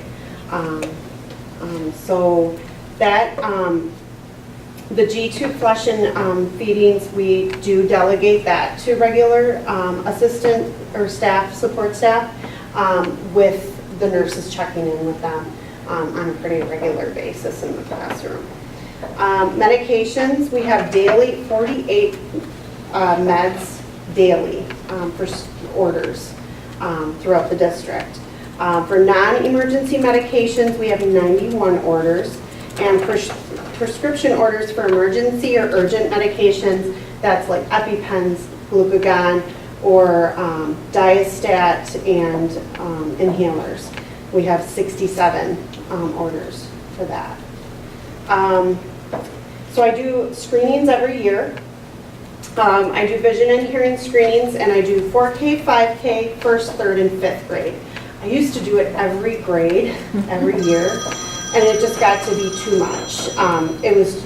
Our volunteers have greatly diminished, the amount of volunteers we get, and I've really made a good relationship with Marian University, and the nursing program helps me out with all of our screenings now. So I have nurses that work with me once or twice a week and kind of follow me around as the registered nurse to see what that looks like, and they help with little projects and things like that. But then I also get the community health students that come in and help with our screening. So for vision and hearing, we screened 497 students this year, 39 referred for vision and 1 referred for a hearing issue. And then I also do scoliosis. I'm one of the only districts in the state of Wisconsin that still does scoliosis screenings. Thank you. Yeah, Really? I know. You're welcome. Thank you. And actually, I've through CISA, I've got 3 other districts that are looking into re-implementing scoliosis screenings. We have a very low-income population. A lot of kids don't see a doctor regularly, so they see us. And so if we're not capturing this in time, they're looking at a lifetime worth of issues with scoliosis. I got to pull up my numbers, but I think I've identified at least 10 kids with scoliosis since I've been here. That's huge. I mean, that's a huge percentage for our small district. This year, I identified 1 with scoliosis and 1 with a concave chest. where the chest wall is inverted pretty deep. I've had 2 kids with concave chests that had to have surgery for it. So, I mean, it's something that I really feel that it is something that we They were need to not continue. previously seen by a doctor. They may have, but it wasn't either caught, or you have to catch it when they're actually having growth spurts. It doesn't show up usually with the younger children, unless there's like a genetic malformation. Sure. But it usually shows up a little bit more with the kids that are having the big growth spurts. So I screen 6th grade girls, 8th grade boys and girls, and 9th grade boys. So that's what I do. I trained 44 staff members in the August medical training day before school started. And then I also trained along with Ramsey Emmel and Pat Colby. They're also certified to train CPR, so we kind of tag team it. And so we've trained 49 staff members just this year alone. And that, just a reminder, CPR needs to be renewed every 2 years. So if you don't have your certification, let me know, and I can definitely sign you guys up if you want to be certified. Does that include the AED? Yes, it does. And it's mostly chest compressions now. So I've got a shot. You don't have to give respirations unless you're feeling comfortable. Health needs of students. I have 74 healthcare plans that I've developed along with the parents and the physician on students, and that would be more like if they have seizures or they're diabetic or I'm just drawing a blank, a lot of food allergies, things like that. So it's actual like plans for staff to follow in the event of a medical emergency. And then I also am on 21 cases of IEPs, OHIs, or 504s. So that would be, typically I'm 15 minutes per quarter or trimester to see a student to check in with their meds, to make sure that the medications are working effectively, to then be able to communicate with the doctor on how things are going. You know, is this med working, or, you know, oh, we're really seeing the students struggling recently, things like that, that I would, you know, before I wasn't ever able to help out with those kind of things. I mean, it was, like Erin said, we weren't being very proactive. It was, we were just, I was just running constant, and it was mostly just, you know, acute things. I wasn't being able to really focus on the chronic things. So that's one of my goals, is to really focus more on the IEPs, 504s, and communicate with doctors more about the medication management. There are 314 health conditions indicated. So when you fill out that emergency card and your kid has, you know, asthma, then that would be put in as a health condition. Or, you know, it could be seasonal allergies or anything like that. So it doesn't necessarily mean that I develop a health care plan for it. It could be some of the smaller things. And then office visits. So at the beginning of the year, we didn't really enter in office visits regularly because we had the LPNs working in a classroom as kind of support staff for the first half of the year. And so they would part-time work there, and then like Julie, let's just say, she worked in the classroom 2 days a week and then worked at Friendship 3 days a week. So she flipped her days. And then Emily did the opposite. So we were finding that it was really hard to keep track of what was going on at Friendship because they were only there for 3 days, and then the following week they weren't there till like Wednesday, Thursday, and Friday again. So they're missing, and we were just missing things and forgetting to follow up, and the communication, it was just really hard. So then we were able to get another staff member hired to support the classroom, and then that way we could have one LPN stay and really help me out with middle and high school, because there is a lot of mental health, a lot of office visits at the high school, and I wasn't able to do anything because I was, you know, working with the middle and high school constant. So Emily's working at the high school now full-time, Julie's here full-time. So these numbers are not very accurate. Next year you're going to see a huge increase in office visits. and then also how many kids were sent back and how many were sent home. But this just kind of gives you a picture out of the almost 1,000 office visits that we have seen with students. We're mostly getting those kids back in the classroom. We're not sending them home. If we didn't have the nurses to check them over and say, you're fine, you can stay in school, you wouldn't believe the amount of kids that we can see and say, I think that ankle's okay. We're just gonna ice it a little bit and you'll be good to go. And okay, and then they just walk just fine back to class. Whereas before, they didn't have that nurse to check them over, and so it was more anxiety, in their head that, I've got this injury, I need to go home. So I just really feel like we're getting the kids back to the classroom more. Bridget, can I add, Samantha and Carrie Joseph, you see it more often. Have you seen the nurses allow your secretaries, counselors in that area to be more efficient and effective in doing their job? Just give this really short, how have you seen them impact the ability for like Linda and Becky and Jenny and Jill, or in your case, maybe Connie and Kathy in your group? Just huge. I mean, like I said, Becky last year was, running, trying to keep track of temperatures and Band-Aids and whatever. And now it's just that they can go to Emily is a godsend. And then, the same for the counselors and myself, when we were like, oh my gosh, okay, we're struggling to get this student to school. And Bridget did the best she possibly could, but again, she was one person. And now just having Emily that we can just say even, hey, you know what? Can you call this doctor and figure out and call this family, and help support us, see what we're missing. Just with the medical background, it's just different conversation she can have at home. So it's helping us a lot. And same with us. I mean, again, especially with the littles, we have Band-Aids in the classroom, we have Band-Aids in the office, we have Band-Aids in the, supervisory pouches, we have them everywhere, but they still manage to come and look for Band-Aids or ice packs or whatever that They is. get trampled. I remember one girl, we were in some, she was. Okay. She didn't really get trampled. She fell down when I saw it. But you talk about in your head, it's some interesting Stories. opportunities. But I would agree with Bridget. I mean, the biggest, there's a couple of advantages. I mean, first of all, the phones aren't ringing and ringing and ringing as they once did when Kathy and Connie were back in the nurse's office checking temps, double checking meds.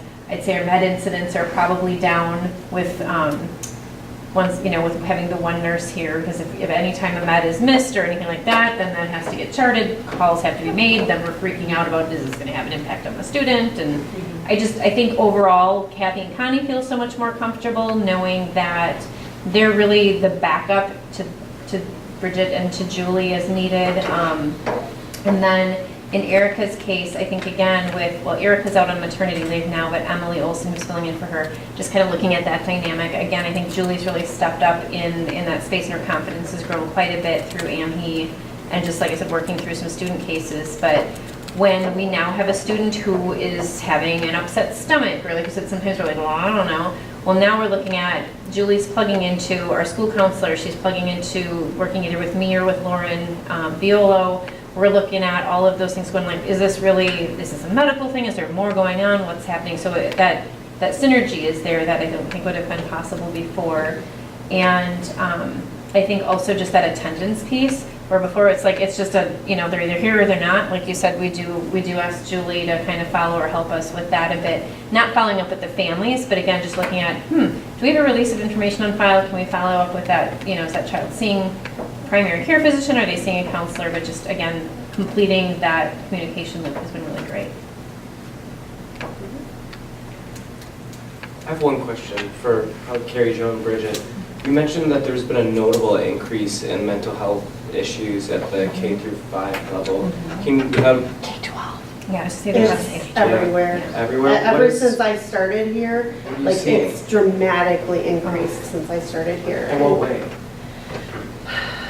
And we're not unique, by the way. Yeah, No, no, no, it's everywhere. no, I mean, because my kids go to Roberts and Bonnie High School, and I can't say for sure. I think it's parenting. Some of this stems from parenting. or Social lack thereof. media. Social media. We talked about this at our last principals meeting, that, and maybe it's a good thing that when I was in high school and we were in high school, not every move you made was, broadcast, but we have so many more kids that struggle with anxiety, that they struggle, depression, Cyberbullying. There are kids here that are performing that are in the counseling office quite frequently for depression, and they've got so much going for them. There's just, it's tough. And it's in the elementary too, with the online, you wouldn't believe the things that the kids are up all night long. There's no restrictions. They can go in their room and watch TV or be on the computer, be on their iPad or their phone or whatever. And I've had kids that will sleep literally most of the day because they were up all night, and you try to contact the parents about it. And I would say also, just from my take on the reality that kids see now is not even close. Like our reality was based on our friends and on our families and on going outside until it was dark and things like that. Now kids' realities can be based on so many things, because you can watch YouTube, you can go on Facebook, on Instagram, you can do Musical.ly. I mean, there's all these different things, and all of a sudden the reality becomes something that can really change and evolve, and that really has can have positive impacts in some sense, but a lot of times has negative impacts. It really causes then that to change it. And here's, I think Bridget hit on the head too, is that parents also with social media change, and because of the social media and what they hear, how they react to that, the kids hear that, and they're growing up in a reality of seeing their parents react and interact with social media, and that's their primary caregiver, which then changes how they develop and go. I mean, there's something to it. I just think about growing up, many of us didn't really see our parents all that much because they were working for the most part. Now kids see their parents sometimes quite a bit, but it's interacting with social media or interacting with some things that maybe isn't around the dinner table talking. So it's just, times have changed, and it is what it is, so we just have to have better tools in order to help. For about 6 years, I taught a college course called Media's Impact on American Culture. We never ever once talked about kids in that course. It wasn't in the curriculum, it wasn't a part of any of it. I feel like I did a pretty big disservice to my own students in that. You didn't know yet?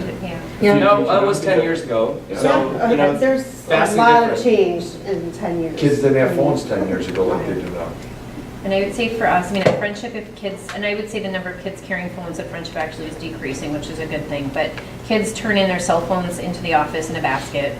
So like when they come in for the day, like if they truly have a phone to call mom or dad and say, hey, I made it to school or I made it home or whatever it is, they turn their phones in. Now with lockers, maybe they're just keeping them in there, but and with one-to-one devices, I mean, there's no attempt for kids to have their phones out for any reason. And I know, like as we've talked to moving off of iPads and going to Chromebooks for all of our students going forward, the controls that are in place, because we do have students in our building that will find their way to sites that are not appropriate, and then all of a sudden now they've got an audience of 25 or 28 kids and they're sharing inappropriate, and it's more like that emotionally inappropriate where, that does happen. But I would say for us, more so than the social media, we've had a couple, very few of those instances. Ours really is coming from a lot of students who've grown up in or around trauma, whether they've experienced firsthand trauma happening to them or they've witnessed it with a parent being abused or siblings or things like that. So we are seeing a lot of that. Some of it has to do with maybe there's a family history of mental health.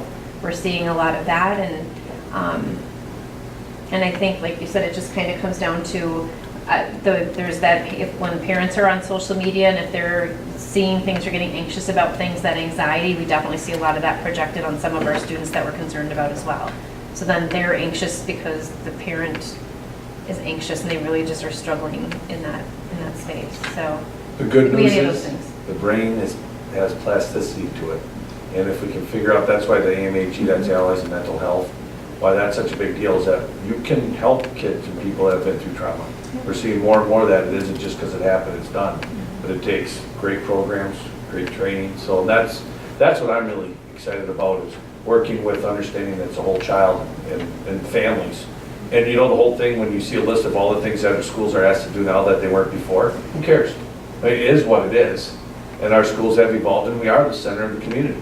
And our government realizes that. That's why we can bill a lot of the things that we do. That's SBSMAC. That means how much money do we get every year from that, Maria? Where we're billing for... SBSMAC, between 100 and 140,000. And that's government money that other healthcare providers or different providers would provide, but since they're in school and we're doing it, we get to have the resources to do that. So fill the schools with puppies. Yes. Hey, Oriole Kennels may be opening soon. The next Bondi issue, you never know. Doggy daycare. Yeah. Yeah. Thank you. Thank you. Thanks.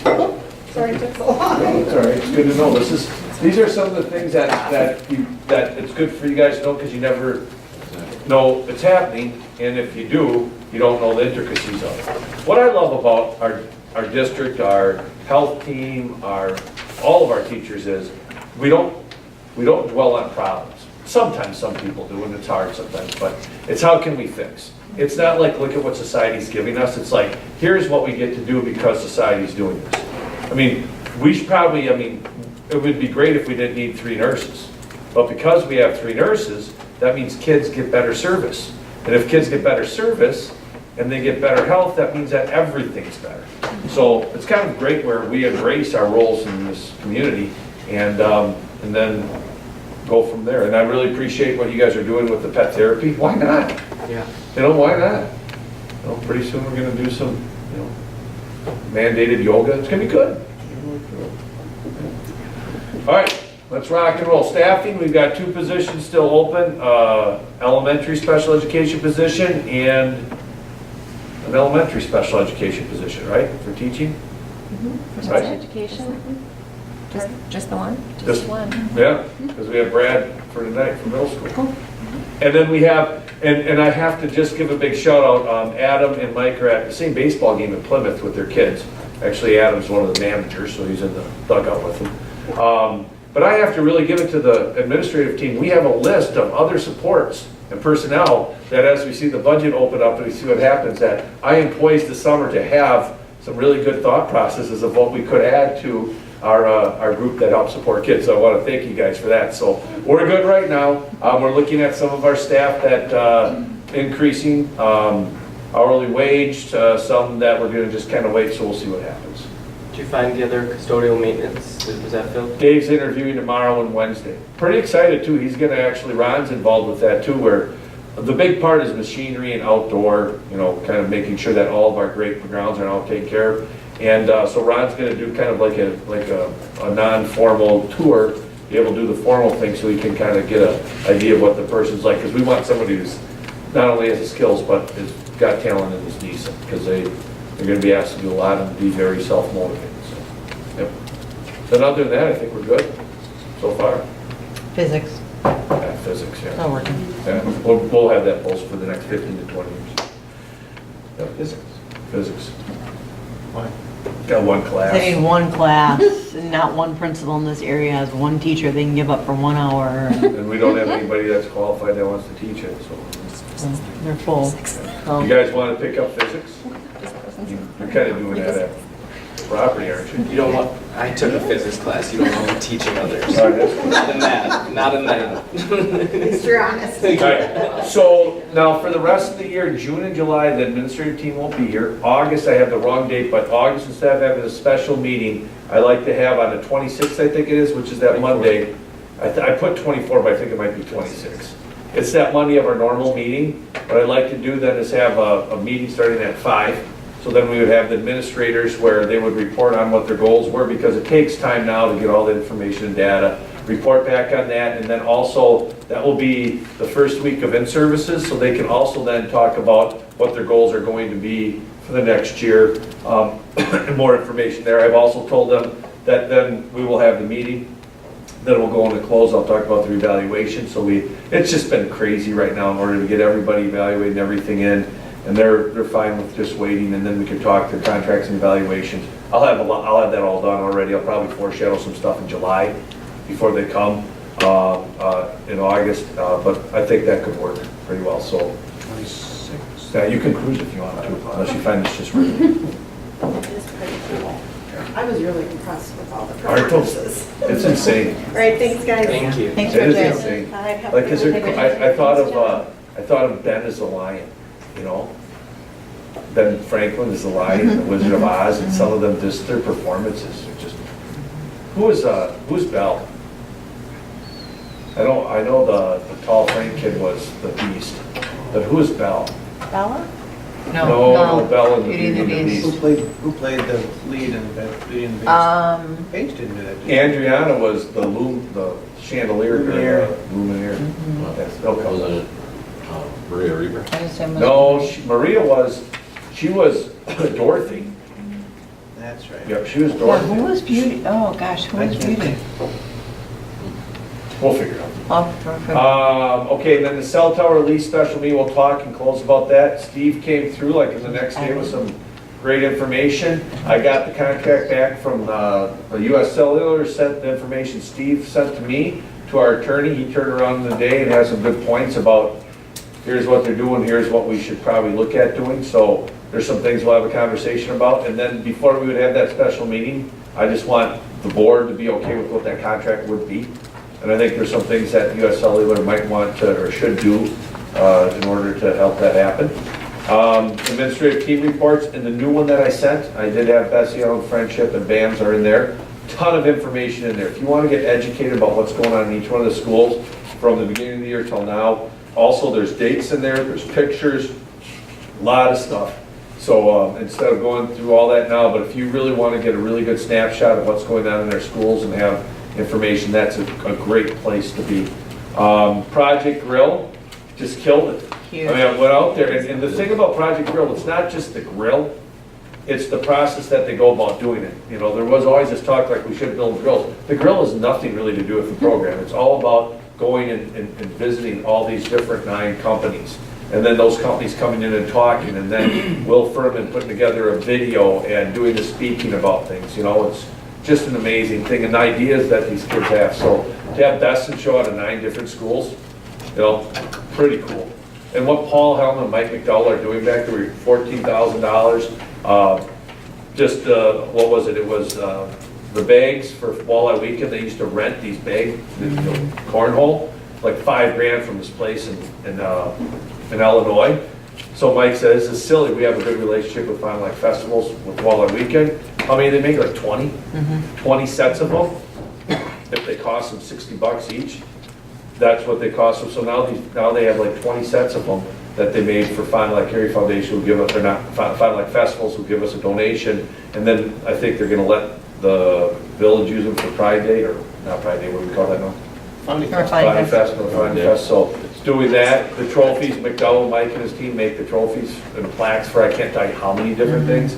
It's pretty cool. And Paul, and how did Paul's welding class go? And good with girls and metal art. I mean, there's just so many things that they're doing down there, you know, to support. I mean, they have people ask them all the time, hey, can you make me this bench? Can you do this? And Paul was just so thrilled with Project Grill. You know, he's worked in a couple different schools, and so I think there's a little bit of like, hey, you know, and you know, we have students or we have teachers whose students go to other schools and all there, and so it's kind of like, that's your grill, okay, all right. Yeah. But just the pride and the amount when the business would come to work with our kids and ideas and there, you know, you could just, that engagement. And they held before with Stephanie Fox as well, kind of a grill cook-off kind of thing, and brought people in. So it's just been a really positive experience. And every year, a couple of these kids get picked up because of, you know, that they'll speak in front of the businesses. And, you know, someone will say, ooh, how's this kid's work ethic? And Paul will be able to share, hey, they're great, or this. And so it's awesome. I think kids are really getting a better handle on the amount of apprenticeship programs that are out there as well. One of the kids, I forget who it was, got an internship this summer at JFA, just from being there, working with that. He said, yeah, Mr. Sadoff, I'm going to be working there in the summer. I'm like, cool. And remember this guy named Kurt Wismer? Incubator EDU and Oriole Outfitters. And then we have somebody named Stephanie Fox that has a licensed kitchen that does catering and things like that. And so we've got some pretty amazing things going on. And that's the people. The number one thing that makes that happen is those teachers and the support that the board has given us to do that. I just wanted to add about the grill this year is just unbelievable, as you can see from the photo. We were best in show, and then everybody else was way over here. And it's just not because I'm proud of, you know, our district and stuff. So. And Paul was telling me there that it was going right from the reveal to Brenner Tank, and they're going to use it in their lobby and for different events and stuff like that. they just stood and stared at it. There were lights and reflectors and wheels and axles and the whole. Look at the ladder thing. Yeah, oh yeah, all the little details, and it was very clean. I mean, they, they work with the guys to, however you polish it, whatever, because when they first came, it was like, oh, and they're like, oh no, we're gonna fix this, and I was like, well, it looks pretty good to me. They're like, no, we gotta get it polished. I'm like, okay. I mean, just the detail, and their pride. Yep. Mhm. Yeah, they're proud of it. That's for Mhm. sure. Yep, and they each make a stool, so they got their own stool that they get to take, that they go up there, so it's pretty cool. Yeah, we got, guys, we've been going since August 20th, and even a week and a half before that, so we've been good since early August, and we're done with school a week from Friday, so. And just another announcement, this district office is moving this Friday. So this is the last board meeting that we will ever have in this room. I thought of that, I figured out real quick, 314 regular meetings, not counting committee meetings and special meetings, in this room, and now we're moving, so. That you've had? Yeah, that I've been coming to, just, all that really means is I've been around a long time, but still, there's that kind of interesting fact. I feel like you should take a carpet square or something. I know, I should say a brick or something. So we're gonna, I think we'll do our June one, we'll start doing them at Friendship. We'll probably do the June one in the community room, which is Oriole Nation Welcome Center. We'll probably do it there. I don't see big crowds coming this summer, so, but then in time they'll be in that one room where the district office will be in that community room, which is on the end, on the far west end, right next to the field house, so. I guarantee I will show up here next month. I know myself, I guarantee it, so just. I'll be here to send you over. Give me 5 extra minutes and I'll be over. I could pick you. All right, and anything else? Yep, Sam? Yeah, just one thing that I forgot to put in my board report, and I know she does not want a lot of publicity, but we're really proud of her. So there was a mural competition in Fond du Lac, and Celeste Street is one of our students who is extremely artistically inclined. So I will go back. Where's that going? It is on the parking ramp, Macy? Portland, yes. Street parking ramp. So hers was chosen over, and so Brian Mann came last week and said, hey, I'll put together a press release or information for you. We've got it coming out, but he wanted to personally congratulate her, and yeah, she didn't really she, like I said, she's really quiet, but it's a beautiful design, and we're just thrilled that she was selected. And he just said, there are people that were Fondy that obviously they have a much bigger base to draw from for voting, and I think she had over 30 some votes that she was chosen. So yeah, so they had to make when you do a mural, he said you've got to make a couple of tweaks because they want everything, space to be filled. But she was working with Mr. Sandstrom, and we were just so excited that she was chosen. So her art will be on a mural. Awesome. Graduation, 1 o'clock, be here at 12:30. Get your boutonnieres. I know, Vicki, you said you can't make it. All right, but otherwise, so then we'll divide up how things are going. What else? Where are we meeting? Right in the library, up at the high school. And then, And our kids, the only put in there, so they have to be in the library at noon. 12:30, we'll bring them into the auditorium. They'd like to do a picture on the stage and that, and then we'll get them lined up. And then after this week, I'll let you know of our plans for the ones that are. how many we got? Are close. I don't know today, 'cause it's just, How about today. this? We're really on a good high here. I'll talk to you. Yes. All right, good. Yeah. I have a quick question. I think for the first time that at least I've heard of it, you mentioned in your report that there's several who just can walk but choose not to. Yeah. Is it? Again, that's going back to social, and we've talked to each of the 3 parents, and they, no.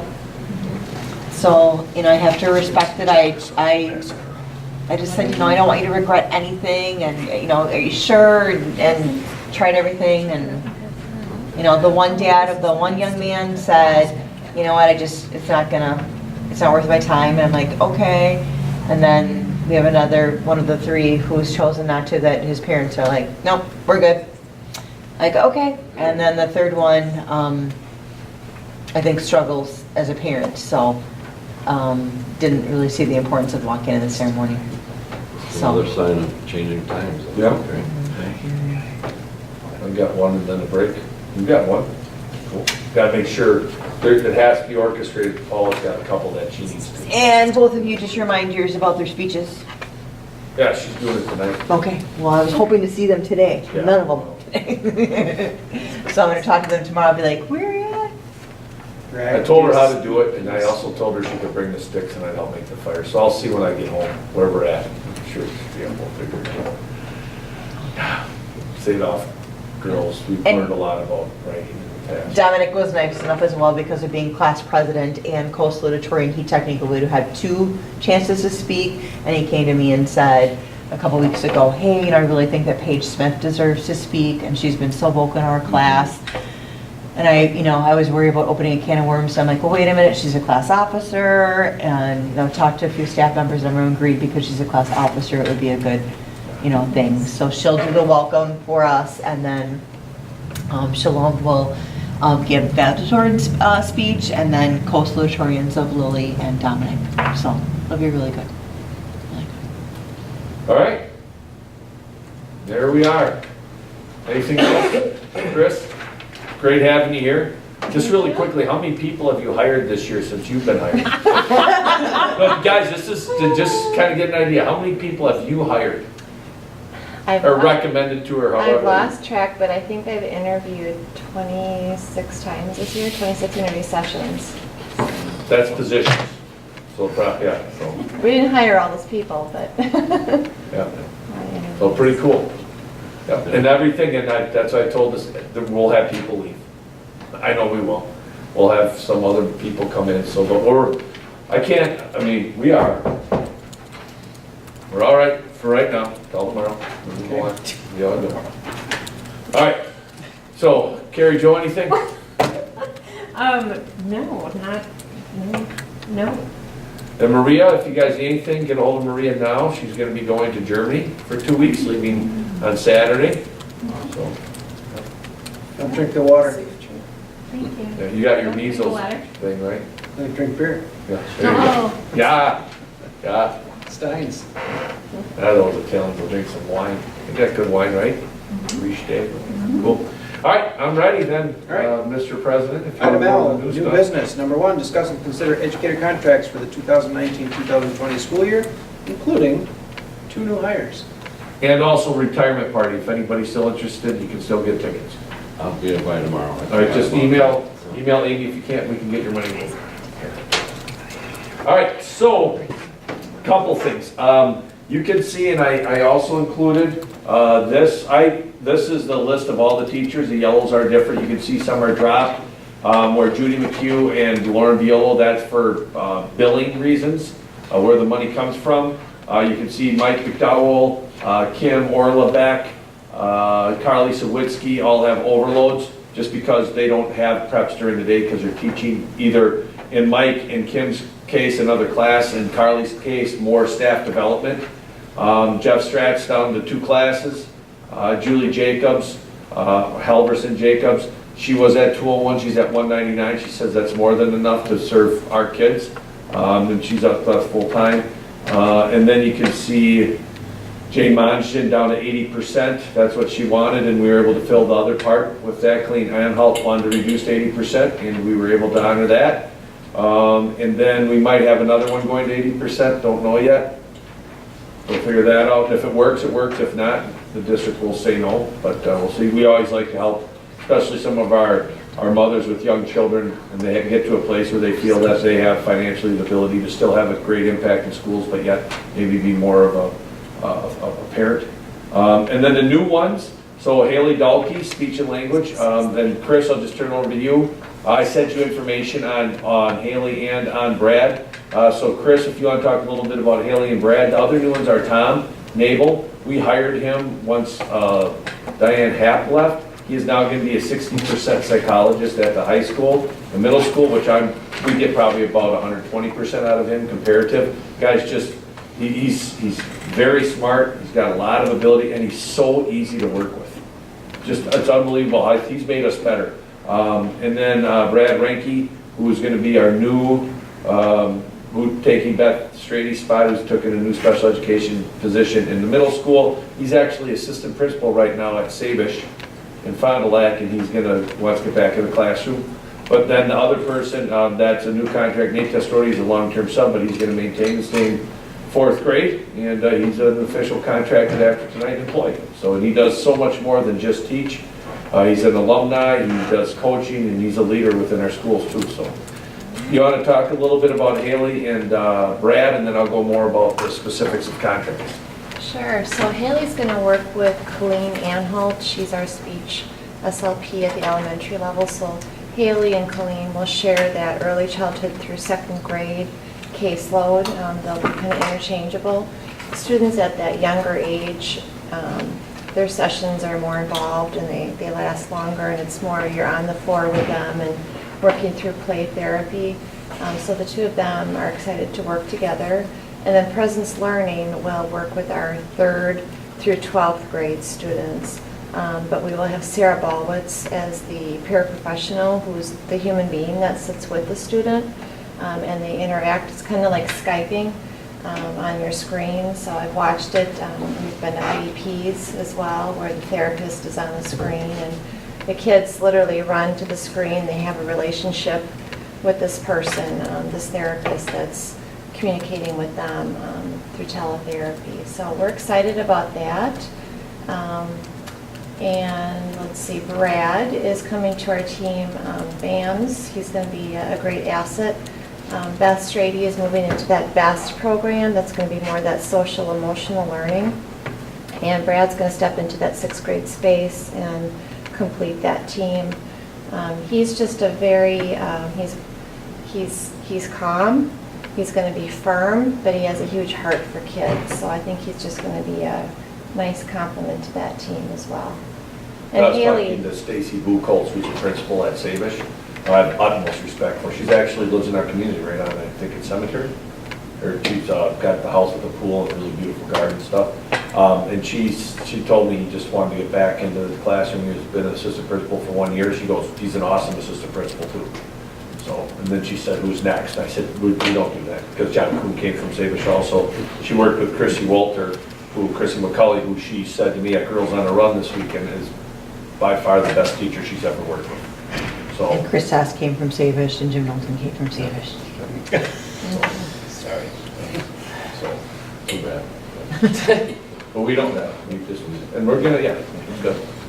All right, so really some great candidates, and I know that you guys in both those situations, there's more the first intake. If there's other ones that we were very happy. we had a nice deep pool. We're now the go-to district, so we're not in a panic mode when we have to post. We have more applicants than we need, which is a good position to be in. And I checked this morning, and we had 5 applicants for the position at Friendship, and they looked pretty viable too. So we'll have to act on that pretty soon as well. We're running out of days. That's one thing I might call a quick board meeting if we do get a teacher that's currently a teacher. If we get somebody fresh out of college, it's not a big deal. But there's districts all over the state having meetings tonight, because by the 15th of May you have to issue contracts. So that could be not tenuous, but an awkward thing if they have a contract, but yet they interview and then they want to come here. And one thing that we've done as an HR department is we've never told somebody to trust us or do this. So I might call together, get 3, if we can get 3, and have a quick meeting and approve some contracts if necessary. Because our next meeting won't be until June 26th, I believe. So the bills will be bigger. There'll be a lot more of those. And we might have some more HR stuff. But if we get something before that, I might call a quick meeting. So, all right. So if we look at, do you guys have any questions about Brad or Haley? Okay. And just so educators or administrators, so you know, when we hire, what I do is I make a packet of their letter of application, their resume, and all the letters of recommendation. And the board gets that beforehand, so they have the opportunity to go through and read about those people. So, cool. All right, now, we are way ahead of the ballgame this year, I think, as far as how we've looked at our contracts. I'm very proud of Maria and Amy and Bonnie. And Karen really did a good job of not letting me leave and keeping everything orchestrated. So what's going to happen tomorrow? Now, also, we took this, and I didn't say anything, but I'm really excited about clerk and president, because on the contracts, there's clerk and president. So if things would have changed, we would have had a conversation, but I just let it roll out. I didn't see much controversy, so thank you. We've stamped all the contracts. If you want to sign that, I was thinking that you would be okay with that. Okay, so I mean, you can look at them. So what it is so in each contract, so what it is we have the contracts, and we could change all that, but we have the contracts, 2 copies, along with this letter that I showed you that goes to the educator on behalf of the board and of the board. And you can see I think it lays out what the pay has been. I think anybody who would look at this would be like, you know what, that's pretty good for 2 years. And now on top of that, remember that their insurance has not increased. Things and that, I mean, in this letter, you saw this, so this will be in there. And then, this is another thing, I just passed you this out. What Bonnie's doing right now is being able to benefit statement. So, oh geez, hold on a second. That's okay, here. Oh, you can keep that there. Just cross out the top name. Well, I'll get them all back from you anyways. So, I thought I had redacted all the things. Although we have like 4 or 5 Jennifers. So, that's all right. We can read through the black anyway. We'll cross ours off over here. All right, well anyways, you guys trust us. So yeah, it says that it doesn't go to this isn't anywhere else, but, so anyways, so thanks for that. All right, so anyways, what you can see here is you can see the contract, and then it shows how much the cost is for insurance, how much the district pays, how much the employee pays, dental the same, retirement, how much goes into WRS, Medicaid, Medicare and FICA, and then long-term disability. And then you can see the HRA, that's $3,800. Not every employee uses that, but many of them do. So the district, so for the family one, it's $3,800. For individual, it's $1,900 that we budget for that. So you can see total compensation. So when this person will get this, they'll see, oh, so the district actually pays $79,261.30 to employ this person.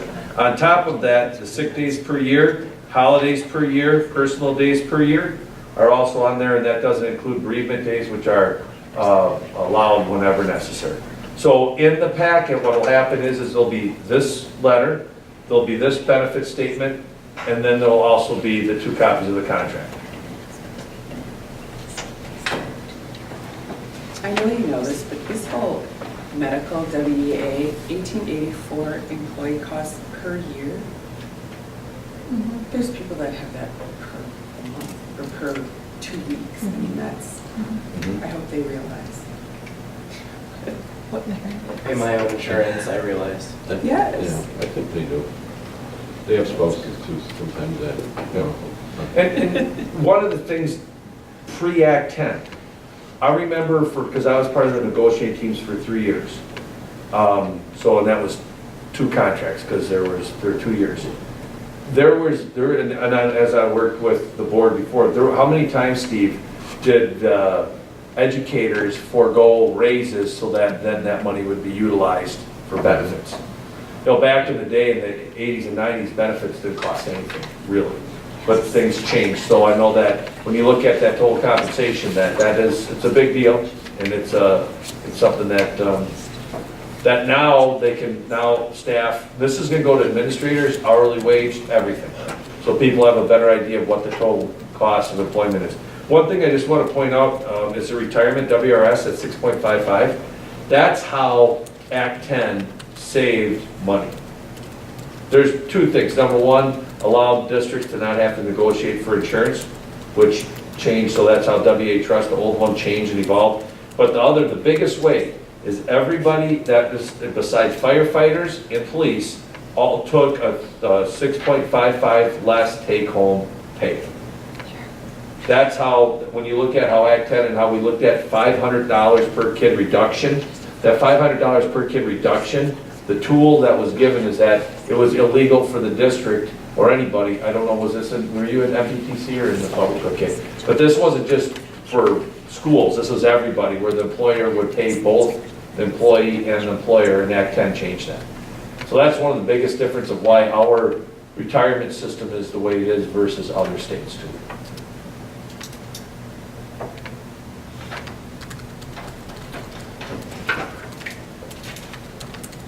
Any questions on? And then the contract which is, I also put one in here, educator, 100% contractor, some here that say the overload, it's got their base contract, so anything special, unique would be right under here, where it says contract represents 100% of educator contract, it's 80%, would say 80%. If it's 75% Dean of Students, 25% D3, it's there. Title I, which is our federal money, which is we utilize to hire reading teachers, it says Title I on there, which then allows us to apply that money towards there. But the rest of the contract is the same for all employees, except for down here with sick days accumulated.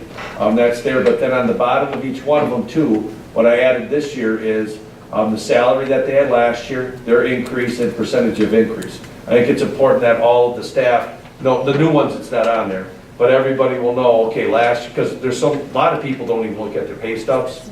They just keep going, so, but then they'll be able to say, okay, I made this last year, here's the increase in salary, here's the percentage. And so everybody will have an idea of that, because I really think it's important that all of our employees know how much this district invests in them. And I think that would, because sometimes it's hard to see that when you don't change jobs and you hear the rhetoric of what's going on. I think that's very important. So, Steve. I have a question in general, because I'm not being enough clear the conflict of interest thing, but in the letter you refer to 2 years, and I guess I didn't understand that. Okay, so what I did is, this was just like a really quick, oh, hey, this is here so I can do that. Because I was editing last year's letter. And I saw how much they made last year, what the increases for those ranges were, and then this year, so I put those two numbers together. Fond du Lac, for instance, they, every 3 years, give a $3,000 increase. As you can see here, over 2 years, there was more than a $3,000 increase. So that's kind of, just to kind of give an idea of, so you made this year, but over 2 years, it was this increase. Okay. So that wasn't a bit confusing. To me, it read as if we were giving them a 2-year raise, one now and then the same thing next year. Oh. And I could be reading it wrong, but. No, that was just, so the whole idea there was just to show over 2 years, this is how much your contract would have increased. I do have room in that class, but she's a bit short 2 years in a row. So it's last year's and this. Correct. Okay. To me, it reads this year and next year. And sometimes they settle contracts or whatever, and they agree to 2 or 3 or 4 years salaries going forward. If you guys are okay with it, I'm fine with it. I just want to make sure nobody misunderstands that. Does anybody else, because I can take I see what he's saying, but I didn't initially read it that way. The whole thing was, it's just like, hey, here's another realization of the investment the district's made there, so. I mean, I can take it, read it. No, it's a good point, it's just, I just don't want to be confused, that's all. Well, what do you guys, because I can easily take that part out. What if you put the word past in front of the number 2? Past 2-year increase. It's one of each. One past, one. Well, let me know, I can take it out and I can put in a different one. Just tell me whatever your pleasure is, I can get that done.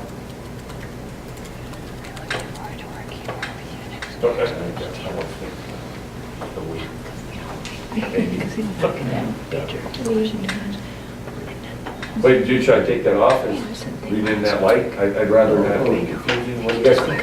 It's good information for them, I just want to make sure they understand what it means. And not- And again, Increase over 2 years? sometimes No?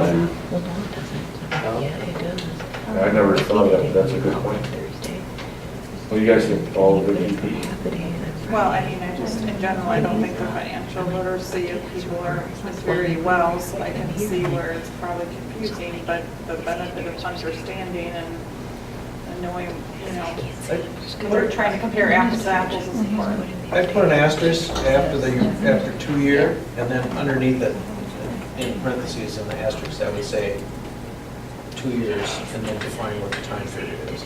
So that is, you know what I mean? So it'd be So what I can do is I'll take, and I'll do the following salaries increase, I'll put that, and then what I can do is, I was jam 2 for space.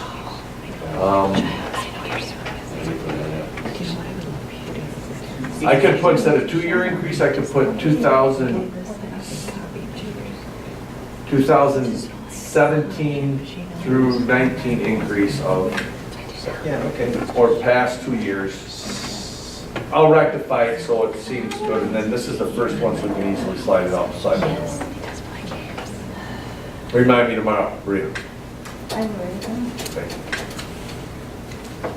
Okay.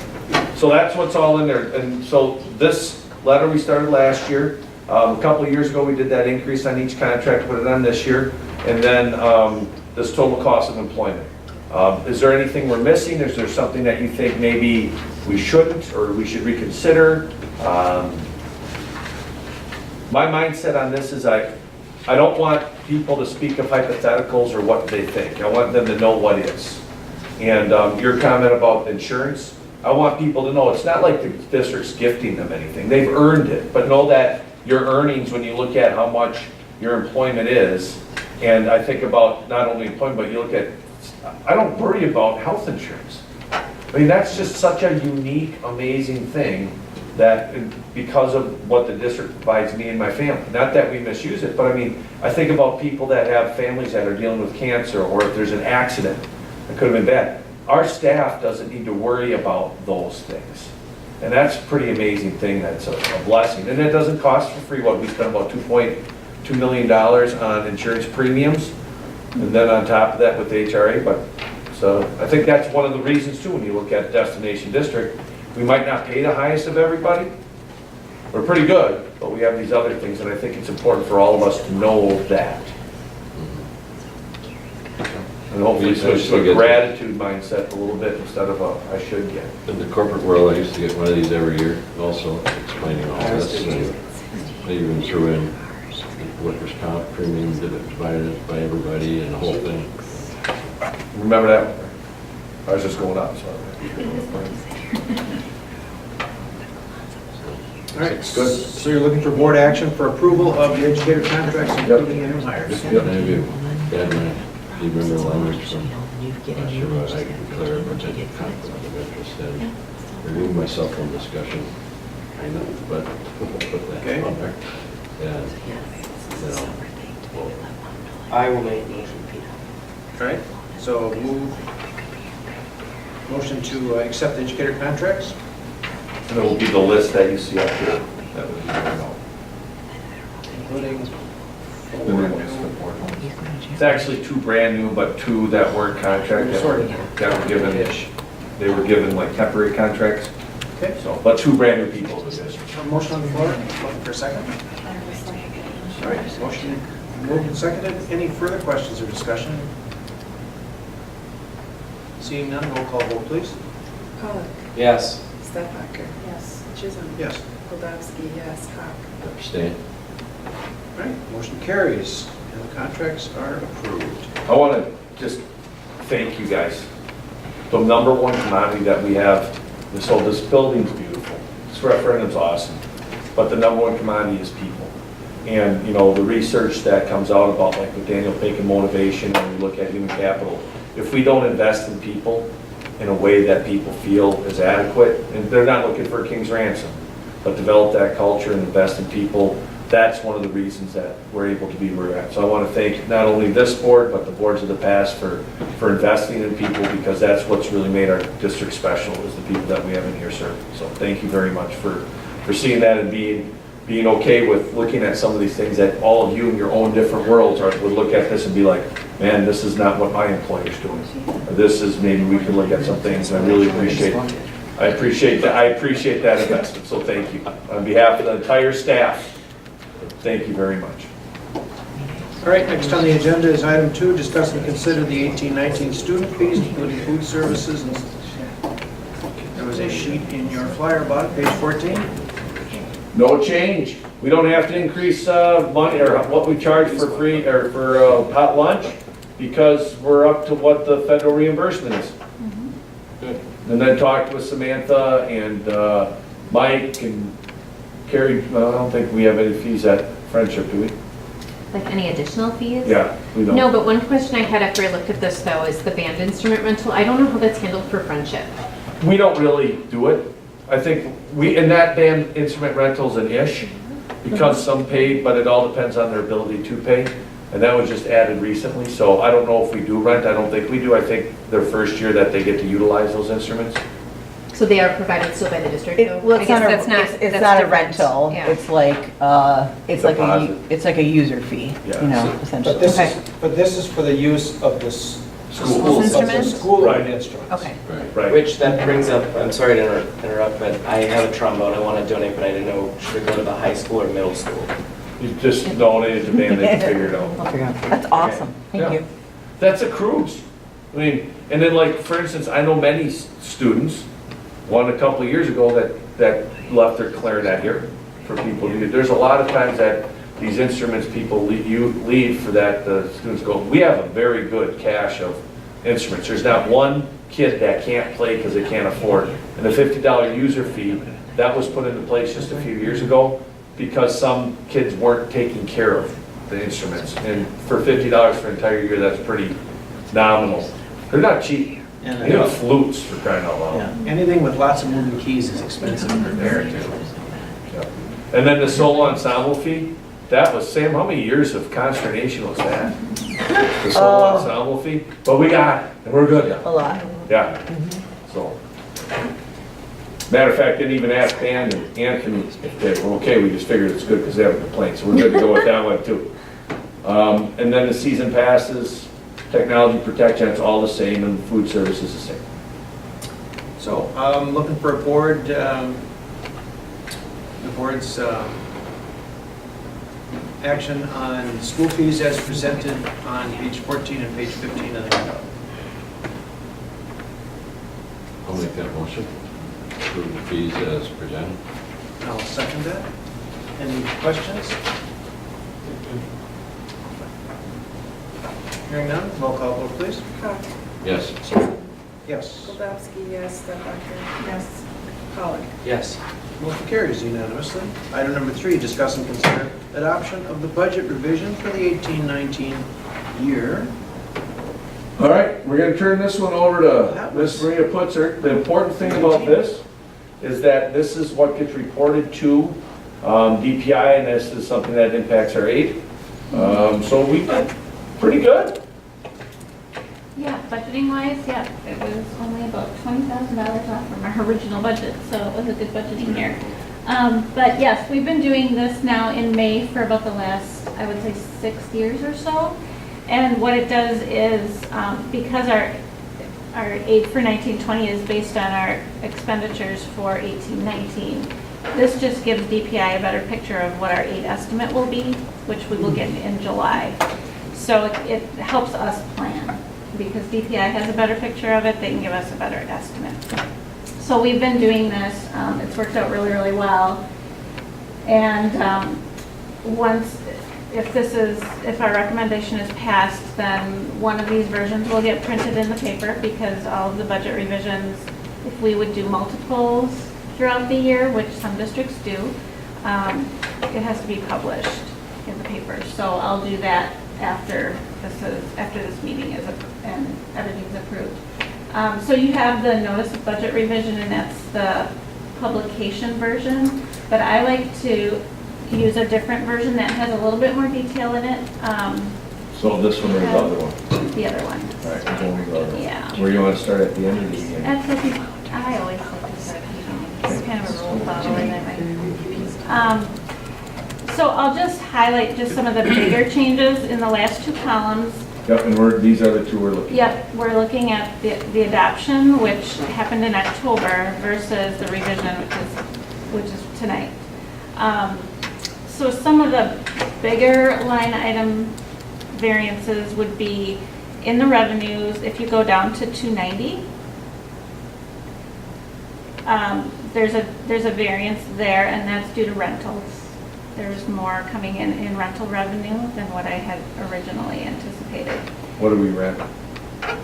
We, Oh, like different buildings? yeah, like our buildings, the rent that we get over at ELC. Gotcha, Arts for Kids, Arts Trefford for- Way, yep, Caddo. Yep.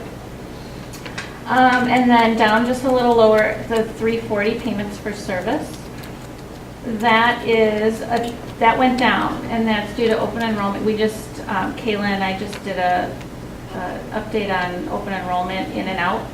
And our open enrollment revenue went down, so we had kids that in September or before September's third Friday count, we thought we had more revenue coming in than what is actually here. And they could have left, or they could have never even come, we're not sure. But it's due mostly to that. We also had a student drop out of LFI, Learning for Independence, so that was nominal.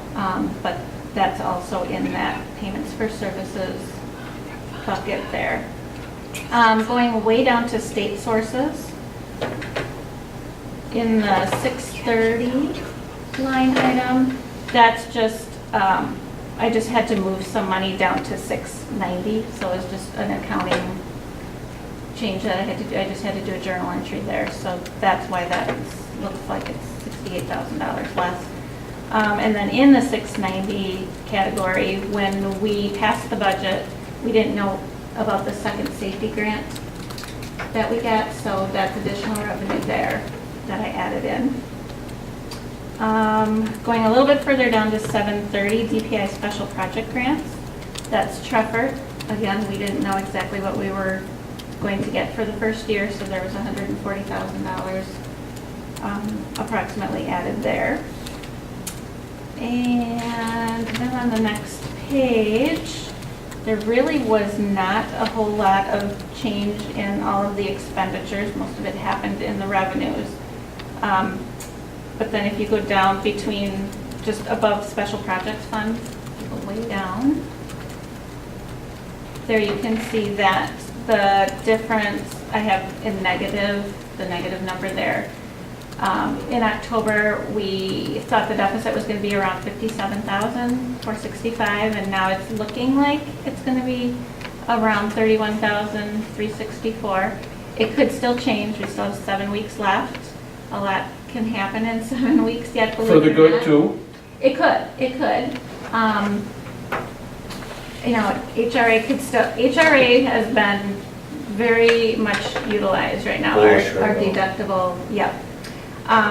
But on the other hand, our retirees didn't use their benefit as much as I originally thought they were. So we'll have more money in Fund 73 for next year, and we'll be using less out of Fund 10 last year to supplement that. And now with this number, remember 26 hiring committee, the staff that we've had, so this is also taken in consideration from our expenses standpoints. We weren't stagnant. There was a lot of changes throughout the year to adjust. Yes, we had quite a few staff going from single insurance to family insurance for various reasons. And we did do some hiring. So in spite of all that, it's been a really, really solid year. And our goal is, as long as we have the fund balance, that we don't have to do short-term borrowing, or very minimal of that, and that could all change anyways, that we break about even. And that's what we should be doing. We should be spending the resources. I mean, put some away so for a long-term facilities plan, things like that. But I'm very proud of where we're at and where we're sitting, especially because you just don't know. I mean, now with building and with revenue coming in because of open enrollment, the Treffert Way, we've never had a charter school before, how that's going to work, what that's going to be. The investment there has been pretty good.